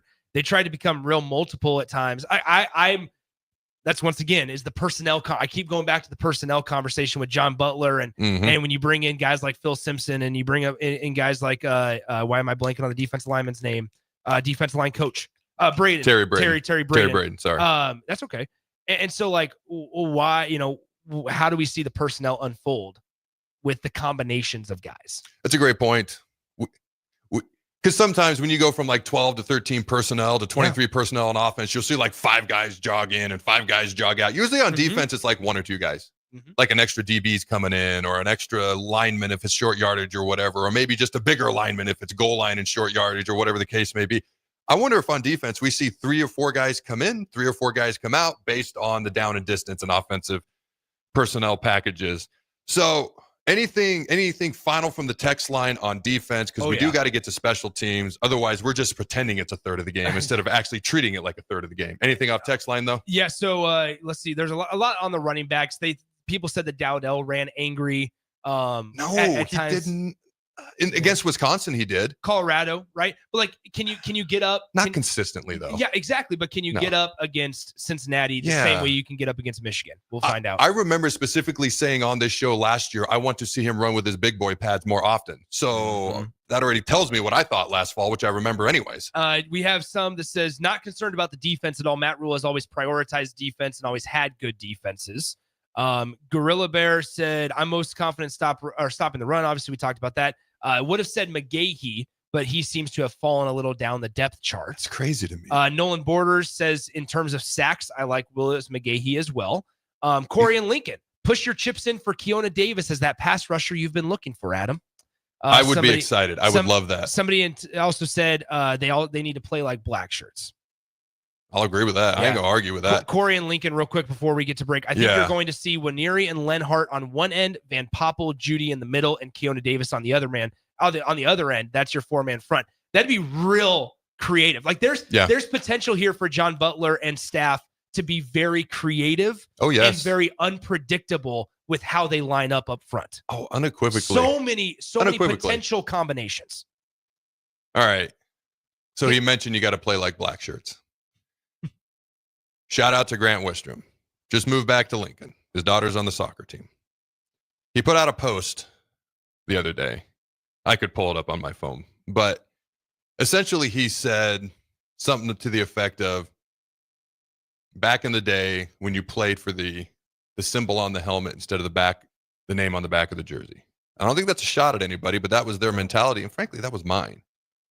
We need to play like that. That's a huge part of playing as a black shirt. Playing for the brother next to you, playing for the people in the stands, playing for the program you love and the university that you attend and you're going to be connected to for the rest of your life.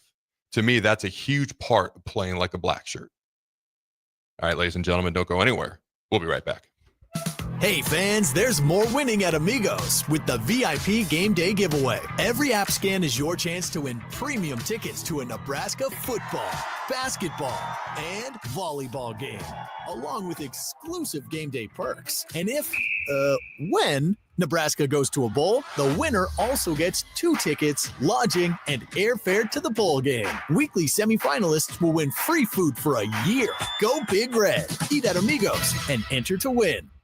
Amigos is celebrating 45 years with exclusive Nebraska Legends collectible cups featuring Tom Osborne, John Cook, and some of your favorite Huskers. For every cup sold, 50 cents goes to teammates. Show your Big Red pride by getting all 4 of these collectible cups at Amigos. This is Tom Osborne with the Teammates Mentoring Program. We have students on the waiting list for a mentor, and we want you to join the team. Learn more about mentoring and support teammates by visiting Amigos. Have you been injured in an accident and don't know where to turn? You need an attorney you can trust to handle your case with professionalism and compassion. The attorneys at Liberty Law Group understand that a call to an attorney is a call for help. If you've been injured, we want to help you. Liberty Law's experienced attorneys are committed to the pursuit of justice for those injured.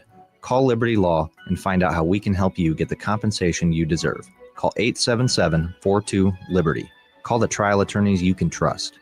877-42-LIBERTY. An overdose can happen in front of you and you might not realize it. Blue lips, slowed breathing, pinpoint pupils, choking sounds, unresponsive to touch or sounds. These signs aren't always obvious, but they can be deadly. Knowing what to do could save your friend, your neighbor, your child. Learn more by visiting myhealthymind.crediblemmind.com so you can be ready before it happens. This message is funded in part by the CDC OD2A grant. We interrupt this commercial break for an important story. There once was a man from Nebraska who went searching for food in Alaska. When his stomach was rumbling while laying in bed, he could think of only one option, Führer's cheese spread. So he left at once and drove day and night to return back home for cheese spread delight. Now his stomach is full and the voice in his head tells him no more vacations without Führer's cheese spread. Find yours today at most local grocers. Looking for a financial partner that truly makes a difference? Modern Woodman is a member-owned fraternal financial services organization. We can help you plan for all stages of life, from protection to saving to retirement. We also offer member benefits, social activities, and volunteer opportunities to help your family and community.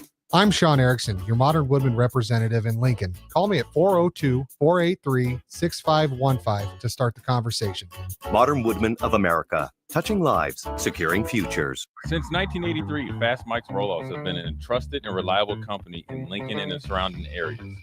Fast Mike's handles all sides of construction projects, home renovations, or big cleanouts. With the perfect size dumpster to fit your needs, Fast Mike's Rollouts will haul it all. With same-day delivery in Lincoln, affordable rates, and top-notch service, Fast Mike's Rollouts make cleanup quick and easy. Call now at 402-450-6828 or visit us online at fastmikesrollouts.com. Book your dumpster today. Fast Mike's Rollouts, cleanup made simple. Harvest season is coming, and Acres has discounted many of our late model John Deere combines. Get thousands in discounts and upgrade for this year's harvest. Plus, you could save even more with interest rates starting as low as 1.9% on select units. Low interest rates combined with our huge discounts, there's not a better time to buy. Visit acres.com for all the details. That's AKRS.com. Restrictions apply. Offer ends August 31st, 2025. Subject to approved financing. Offer may change at any time without notice. A1 Automotive's second location is now open at 5110 State Hill Drive, just off of Yankee Hill Road. The new location continues to specialize in all makes and models and provides personalized service as they have for 15 years. With the school year here, A1 Automotive reminds you that college students get 10% off any service, and they offer free tire repair with a valid college ID. Schedule your appointment today at a1autolincoln.com and visit their new location in South Lincoln at 5110 State Hill Drive or downtown at 11th and L. Salt Mine City is your go-to brewery in the Haymarket for craft beers and great food. Enjoy a full menu of great items daily for lunch and dinner, like their Big Fatty 7-ounce hamburger or a Reuben sandwich served on Blackstone rye bread. And don't forget their beef or chicken nachos with guacamole, sour cream, jalapenos, and more. Wash it down with one of their 12 beers on tap, including the popular Single Axle Light American Lager. Salt Mine City, now open 2 p.m. Monday through Thursday and 11 a.m. Friday through Sunday at 8th and R. Nebraska football opens their season on Thursday, August 28th in Kansas City, and you can be a part of the best pregame tailgate party with Blur Events, live from Kauffman Stadium, home of the Royals. Doors open 4 hours before kickoff with a live DJ promoting interactive competitions and giveaways, tailgate games like cornhole, flip cup, and beer pong, access to ballpark concessions, and available air conditioning. Book your tickets today at blurevents.com/Kansas City and hang with 93.7 The Ticket on the scene prior to Nebraska versus Cincinnati on August 28th. Select Plumbing and Utility has been serving Lincoln and the surrounding area for 14 years, and they're not slowing down. Select Plumbing and Utility handles all your plumbing needs from faucets and water heaters to full renovations, and they can even help with your heating and cooling needs. They're also Lincoln's underground experts, repairing and replacing broken underground water and sewer lines since day one. Contact Select Plumbing and Utility today at 402-560-6197, assuring excellence in every situation, opportunity, and challenge. That's 402-560-6197. Hey Husker Nation, this is Todd Euler, two-time national champion, here to talk to you about Window World Lincoln. At Window World, we specialize in replacement windows, doors, siding, and roofing. Whether you're looking to enhance the beauty of your home or increase its energy efficiency, we've got you covered. And here's the best part. We offer the best for less. Our team is dedicated to providing top quality products and exceptional service at affordable prices. We want to earn your business and make your home improvement dreams a reality. So why wait? Contact Window World Lincoln today at 464-7313 or visit our website at windowworldlincoln.com. Window World Lincoln, where quality meets affordability. Mike, I've been thinking our house could really use a makeover. How about new siding? I've been thinking the same thing. Have you heard of James Hardy? Yes. Sarah down the street had Roofing Service Company install James Hardy siding on their home, and they love it. Roofing Service Company does have great reviews. They took her through the design process and made everything super easy. Roofing Service Company offers expert design and installation. Couple that with James Hardy's durable products and variety of colors, you and your family will love your exterior remodel. Just visit roofingservicecompany.com. That's roofingservicecompany.com. This is the Adam Carriker Show on 93.7 The Ticket and theticketfm.com. Welcome back, ladies and gentlemen, to Hour 2. Numero dos of the Adam Carriker Show here on 93.7 The Ticket. Hour 2 of the Adam Carriker Show is sponsored by Suizo Construction. All right, Suizo Construction, where safety isn't just a policy, it's a promise. Suizo is hiring skilled craftsmen, laborers, concrete workers, and steel erectors who value quality work and a team that has your back on and off the job site. Apply today at Suizo.com. 40 years strong in business. Suizo Construction. Again, that's SCHWISOW.com. All right, let's get to that other third of the game, otherwise known as special teams. We have a clip here in the next few minutes that we're going to play. Matt Rule talking about the Mike Ekeler effect that he has in general. Now, I'm going to go to the kickers. I'm excited about who they have, like the returners. I legit am. Mm-hmm. But let's go to kicker, because one of the first things that stood out to me is someone who's not included in the or conversation. All right, Tristan Alvano is listed third, and there's no or included with his name. So it would appear that the place kicker battle is now between Kyle Cunanan and John Hull. Yeah. Did I say Kyle's name right? Yeah, Kyle Cunanan. I thought so. Okay. We do have Matt Rule talking about the place kicker competition today. Here's what the head coach had to say. Yeah, I think as a base rule for where we are right now, and again, we're lucky to have Brett Maher here. You know, I mean, you have to remember that Brett kind of came on in the middle of camp last year and kind of ascended into like a full-time role. And then he wasn't even able to travel to the games with us early on last year. Like Ohio State, we go out there and we bang the 54-yarder. John makes those 2 kicks. It was really one of the first away games that Brett was able to travel to. And I remember, like, you know, we had the ball, we had that tough call down the left sideline. And then I was like, you know, hey, what you guys thinking? He'll steal 5 yards. And Brett's like, yeah, he'll make it. And he went out there. So I think Brett being around has really helped the guys. I think if we went out there today, you'd probably see Kyle go out there. I think we're going to continue that through next week. I've never heard what X said before until he started saying it when he got here, the 33, 33, 34. So we're depending on Gallic. We're depending on Camden. Camden's an excellent holder. I mean, that's a thing that many people won't really notice. I wouldn't have noticed until Brett kept saying to me, like, hey, Matt, this guy's an excellent holder. X kept saying that to me. But I think all 3 guys have done a nice job. I think we're really consistent out to the 30-yard line. So, 48-yard field goal. Once we get outside there, we're still working through all that. We went out there last night. The wind was blowing, and we made big kicks last night, and both guys did. So Johnny Hull's still coming off that injury. Tristan's still coming off that injury, and so I think getting confidence in their legs too is an important piece to this. All right, so a couple of thoughts I have there. Mentioning that Alvano is still coming off injury. Again, he's listed third. There's no or by him. So there seems to be some separation with Kyle Cunanan and John Hull as the 2 guys battling it out 1A, 1B. It kind of seems like maybe Kyle has a bit of the edge just with John coming back from that injury still. We'll see how it all unfolds. From the 30-yard line, so a 48-yard field goal or less, if you could tell me that we could be reliable from 48 yards or less, I would freaking take it. Would you not? Are you kidding me? Yes. Like one, not even a question. If our question mark is 49 or more, I can live with that. I can live with that. All right. A couple other things. Camden Cook, Sam Cook's son.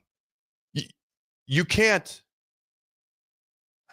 A lot of times, the long snapper, in fairness, the offensive line, and a holder, they only get talked about when things go wrong. If you don't know the holder's name, that's a good thing.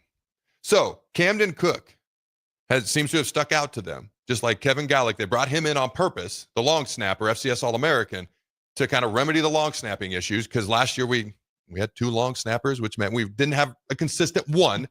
So hopefully we've got that figured out this year. I will tell you, what I've seen of him, he looks great. So long snapping should be rock solid this year. If Camden Cook's a solid holder, That's phenomenal. And he brought up the 33, 33, 34. Now, last year I talked about the order of operations. Okay, you learned it in algebra math class. The order of operations, the snap, that's the first 33. The next 33% is protection. If you don't take care of that 66%, the kick don't matter. The 34% is the actual kick, the order of operations. So for me, after hearing that, I feel a little bit better. We don't have a clear-cut starter, so I don't feel great. But I feel better that, hey, we got a snapper we seem to be able to trust. We got a holder they feel good about. He seems to feel good about 48 yards and in. By God, I'll take that. I feel not great yet until we actually have a starter announced, but I feel much better. How about you? Oddly enough, I feel really good about Nebraska's place kicker. I think that, unfortunately, you think back to the whole Tristan Alvano, I'll call it a saga, and where he bursts on the scenes at Omaha Westside when he goes 5 for 5 in the state championship game. I was in the building for that when they played Gretna, and 5 for 5 wins the game, hits the game winner. And everybody thought that was going to instantly and automatically transition into the college game. Mm-hmm. It's a little bit different, obviously, as we've learned. I think, though, that it's 100% right throughout the spring, throughout the summer, now fall camp. It's always been between Kyle Kananen and John Holt. It's felt that way. It has. And whether that's just a consistency thing with Tristan Alvano that hasn't been there, hasn't transitioned, whether that's a Coach Ekeler feeling of, hey, we brought in Kyle Kananen. John Holt was the guy last year. A health standpoint, it never felt like Tristan Alvano was never fully healthy after the groin stuff last year. So ultimately, when it's all said and done, I found it really fascinating, Adam. Kyle Kananen comes out and is like, the main reason I transferred away from Cal was because of academic reasons, because of stuff with his department at Cal and credits and things like that. But they brought him in. And so I feel confident in whether it's John Holt or whether it's Kyle Kananen in Nebraska's ability to put points on the board. I feel better. Yeah. I definitely feel better. Again, well, I guess I'll feel great after two things. Number one, we have a starter named. Number two, I see some kicks go through the uprights. I just got to see it, man. I know some people don't like the wait and see approach. I can't speak definitively if I don't feel definitive about something. Absolutely. So I got to see it. I feel better about the order of operations. I never felt great about the order of operations in math, and I can't remember to this day. Please excuse my dear Aunt Sally. Pitt Maris, is that it, or is that even close? You're looking at me like I'm crazy. That's okay. Oh, was it like an acronym for it? Yeah, okay. We're here to talk sports. It's a good thing. Good thing we're not mathematical geniuses. Yeah, math was definitely not my major. If we can, the kick versus Illinois, it was a rough snap and hold. The kick versus Iowa was a rough snap and hold. People, do you remember? John Holt made 8 straight kicks at one point. It's there. The possibility is there. And if he gets beat out by Kyle Kananen, we didn't bring him in for no reason. I'm not ready to declare anyone an All-American. I'm just saying I feel better. I feel better. Yeah. I know you feel good. I feel better.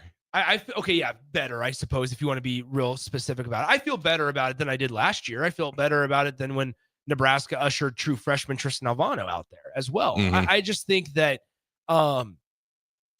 there's been this emotional tie to Tristan Alvano, and I understand why. I get it. I really do.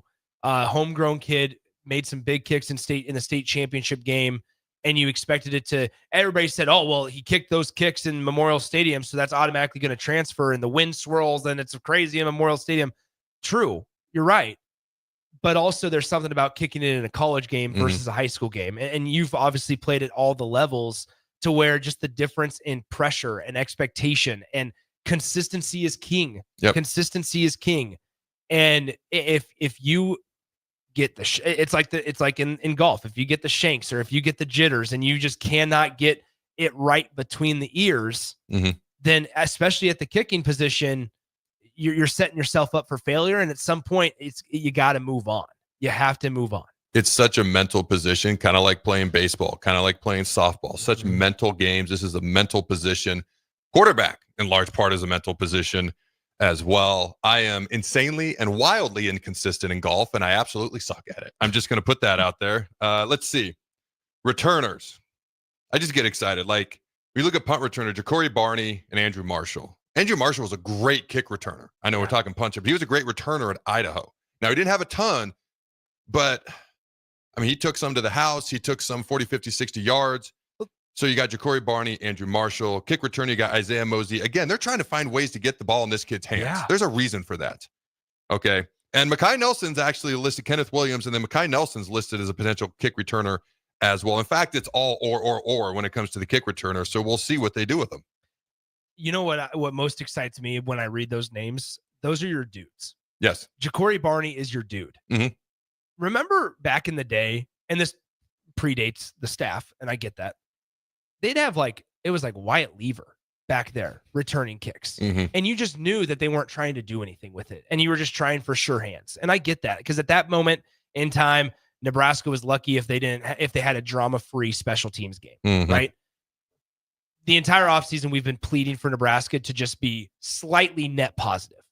The expectation for Nebraska's special teams unit this year, Adam, is not that high. Average. I've said average all offseason. Be slightly above net zero. Yeah, I've just said average. I'll take average. That's all you have to do. It doesn't necessarily need to be the reason you win games, but just don't allow it to be the reason you lose games. Yes. And the acronym was PEMDAS. I missed that. There it is. Thank you for texting me, Andy. All right. I don't even remember that. I remember Pip Maris, but that clearly was something else. I don't even know what I'm talking about. There's significant time between the years that you were in grade school and I was in grade school. I wonder if that was an audible I used to use as a quarterback. I don't know, in high school, because I can't get that out of my head, but it's not even close if you follow the acronym and the letters.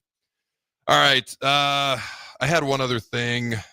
Oh, I remember the days, especially before he had the unfortunate injury of DeMornay Pearsonell. Oh, for sure. I remember when I was a freshman and I redshirted, I would sit in the stands. They would chant gross, DeJuan Gross. Yeah. I remember those days. Now, those guys were like two of the best to ever do it in the history of college football. But can we just have a threat back there? A reason for teams to be nervous. All right. When we come back, we're going to play a clip, speaking of special teams, because it is a third of the game, although not always treated as such. A clip of Matt Rule talking about Mike Ekeler, the Ekeler effect. And then briefly, we're going to talk about Nebraska, according to On 3, having the same power rating going into the season as Michigan. Don't go anywhere. We'll be right back. No cravings, no hunger pains, no struggle. Thanks to GLP-1s from Limitless Mail, weight loss is possible. Picture this. Your clothes fit better, your energy's up, your doctor's impressed, and your friends start noticing. Limitless Mail's GLP-1 program is medically monitored and changing men's lives. There's no better time than now to get on board. Lose the weight, better your health, gain your confidence without being hungry. Free consult at limitlessmail.com. Since 1983, Fast Mike's Rollouts have been a trusted and reliable company in Lincoln and the surrounding areas. Fast Mike's handles all sides of construction projects, home renovations, or big cleanouts. With the perfect size dumpster to fit your needs, Fast Mike's Rollouts will haul it all. With same-day delivery in Lincoln, affordable rates, and top-notch service, Fast Mike's Rollouts make cleanup quick and easy. Call now at 402-450-6828 or visit us online at fastmikesrollouts.com. Book your dumpster today. Fast Mike's Rollouts, cleanup made simple. Advanced Medical Imaging is hosting their third annual Breast Cancer Awareness Walk on October 11th at 7601 Pioneers Boulevard. Hear inspiring stories from survivors, enjoy local food truck vendors, a live DJ, and other family-friendly activities as we unite to bring awareness about breast cancer. Check-in begins at 8:30 a.m. with the walk starting at 9. Register your team today for Advanced Medical Imaging's third annual Breast Cancer Awareness Walk online at amimaging.com. Let's walk for those we've lost, for those still fighting, and for a future without breast cancer. Hey there, this is Paul Scheel, owner of High Electric. I want to thank our friends and loyal customers and introduce High Electric to those looking for a new electrician. We've been serving the Lincoln and Omaha area for over 30 years, from design to install, upgrades, and repair. If you are a homeowner or a small business needing some electrical work, call us at 402-466-6606 or check us out at hyelectric.com. We look forward to hearing from you. Rain, snow, or shine, John Henry's is here to keep your home's plumbing systems working properly no matter what kind of weather Nebraska throws at us. From unclogging toilets and drains to installing new water heaters and water treatment systems, John Henry's is your plumbing expert in the Lincoln and Omaha communities. Visit us at calljh.com or call John Henry's. 435-5555. John Henry's Plumbing, Heating and Air. And electrical. Hey fans, there's more winning at Amigos with the VIP Game Day giveaway. Every app scan is your chance to win premium tickets to a Nebraska football, basketball, and volleyball game, along with exclusive game day perks. And when Nebraska goes to a bowl, the winner also gets 2 tickets, lodging, and airfare to the bowl game. Weekly semifinalists will win free food for a year. Go Big Red. Eat at Amigos and enter to win. Amigos is celebrating 45 years with exclusive Nebraska Legends collectible cups featuring Tom Osborne, John Cook, and some of your favorite Huskers. For every cup sold, 50 cents goes to teammates. Show your Big Red pride by getting all 4 of these collectible cups at Amigos. This is Tom Osborne with the Teammates Mentoring Program. We have students on the waiting list for a mentor, and we want you to join the team. Learn more about mentoring and support teammates by visiting Amigos. Harvest season is coming, and Acres has discounted many of our late model John Deere combines. Get thousands in discounts and upgrade for this year's harvest. Plus, you could save even more with interest rates starting as low as 1.9% on select units. Low interest rates combined with our huge discounts, there's not a better time to buy. Visit acres.com for all the details. That's AKRS.com. Restrictions apply. Offer ends August 31st, 2025. Subject to approved financing. Offer may change at any time without notice. Are you looking to upgrade or improve the garage door on your home? This is Cameron Hall of Doors Plus. At Doors Plus, we guarantee to offer a wide selection of options from 5 leading garage door manufacturers as we deliver a free estimate, exact measurements, and rapid installation with a 3 to 5 week time frame. When you choose Doors Plus for your residential garage door needs, you'll work with our experienced technicians and be ensured that your new door seamlessly complements your home. Give us a call at 402-590-5800 or visit us online at doorsplusllc.com. Doors Plus, garage doors and more. This is the Adam Carriker Show on 93.7 The Ticket and theticketfm.com. Boom! All right, ladies and gentlemen, we got to fly. We got about 5 minutes and about 20 minutes worth of stuff to talk about. Is that clip of Rule talking about Ekeler ready? It sure is. All right, sweet. Coach Ekeler used the phrase "fart in a skillet" at one point in his press conferences. How do you see his ideology? What his stamp of what that looks like? How has he put his impression on special teams here? Yeah, well, I mean, Ek's a very, very positive guy, right? He's a man of affirmations. You know, like I'm kind of a, hey, let's work at it. Let's see what happens. You know, he's more of a, hey, we're going to make it happen. And it's good for me to have people like that around me. He'll say, how you doing? I say, I'm doing well. I'm doing good. And he'll say, no, great. I'm like, I'm not saying I'm great. So he's a great balance to me. And so I think he spoke a lot of positivity to that group. I think he has high expectations for his group. I think he expects them to play really hard and passionate. And, there's a lot of pieces that go into the kicking game. Obviously, your kicker, your punter, your snapper, your holder. But then it's the guys covering and all the things that happen out there. And so we're still a really young team. We're playing a lot of young players, but I think they'll take on his personality to some degree and they'll play with a lot of passion. Dude, I love that. I'm even a bigger fan of Ekeler than I was before. If you watch him coach, what Rule said does not surprise you. If you're just around him and talk to him a little bit, what he just said does not surprise you. Oh, we're going to try to get it done. No, we're going to get it done. How you doing today? Oh, I'm doing all right. No, you're doing great. Like everybody, I have a daughter like that. Her name's Trinity, and I'm just like, everybody needs a Trinity in their life. When I wake up, and I talked about yesterday, I'm not a morning person. I'm pissed off at the world. Why? Because it's the morning, and I'm not a morning person. She's the one who makes me smile. And my wife who comes over, Adam, it's a choice, positive mindset. God, why do you have to tell me the truth? I don't like it. All right, you got any thoughts there? You want to dive into Michigan and Nebraska being power rated the same according to On3? I love Ekeler, but we can go ahead and once again net zero, net positive, just slightly net positive, and it's going to be okay. All right, so I'm going to shock you when I tell you that Oregon, Ohio State, and Penn State, according to them, are tied for being power rated first in the Big Ten. Then it's Nebraska and Michigan, and I guess Kurt Signetti and Indiana are all tied for being power rated fourth in the Big Ten. basically what they talk about here is the additions made through the portal, top 5 transfer portal class. You talk about Ekeler, you talk about Holgerson. As far as the coordinators that they mentioned here, Matt Rule's year 3 jump, Dylan Raiola being back. And that's a lot of the reasons that they have us tied, Indiana too, I guess, but tied with Michigan for being power rated 4th in the Big Ten. It gets me excited, but I'm trying to take the attitude of positivity without hype, okay? Yeah. Positivity without hype. I'm just going to leave it at that. I'm a little bit surprised to have us right there with Michigan, but it gets me excited, but positivity without hype. What say you? Well, it feels like Michigan's going to take a slight step back. You think so? It does. They have a quarterback who can throw the forward pass this year. They didn't have that last year. They have a quarterback who's a true freshman. He can throw the ball forward, though. He can throw I'm just saying they didn't forward. do that last year. You're right. They don't have one of the better running backs going into the season. Oh, that's true. That's a fair point. Right. And so I think that there's a lot of changes with Michigan. Also, I think there's maybe some curiosity on how all the off the field stuff affects them. Did you know that when they beat Alabama and they beat Ohio State, they didn't have a single pass go over 30 yards? Yeah. That's that was another part. crazy to me. They had one weapon on the perimeter. Well, kind of on the perimeter, Yeah. tight end Colson Loveland, who they graduate. I remember going into last year, they not only lost their top 5, they lost their top 6 starting linemen as well. That's true.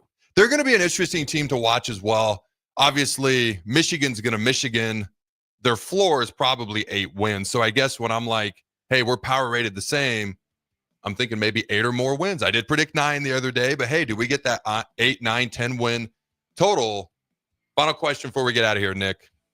Realistically, anything's possible. 12-0, 0-12. That's all possible. Realistically, will Nebraska make a CFP push this year?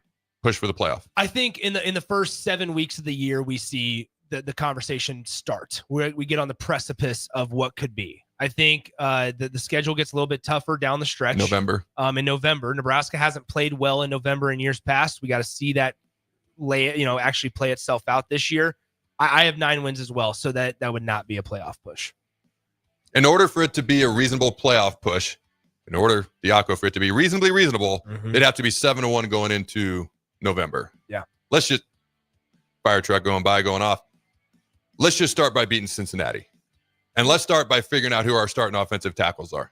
Yeah. And let's build from there. You got anything else? No, that's it. It was a pleasure, my friend. It was phenomenally phenomenal. Have a glorious weekend, ladies and gentlemen. Until next time, go Big Red. And always remember to throw the ball.